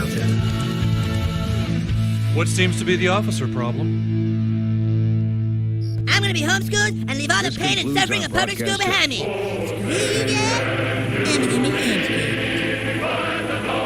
You know, me know.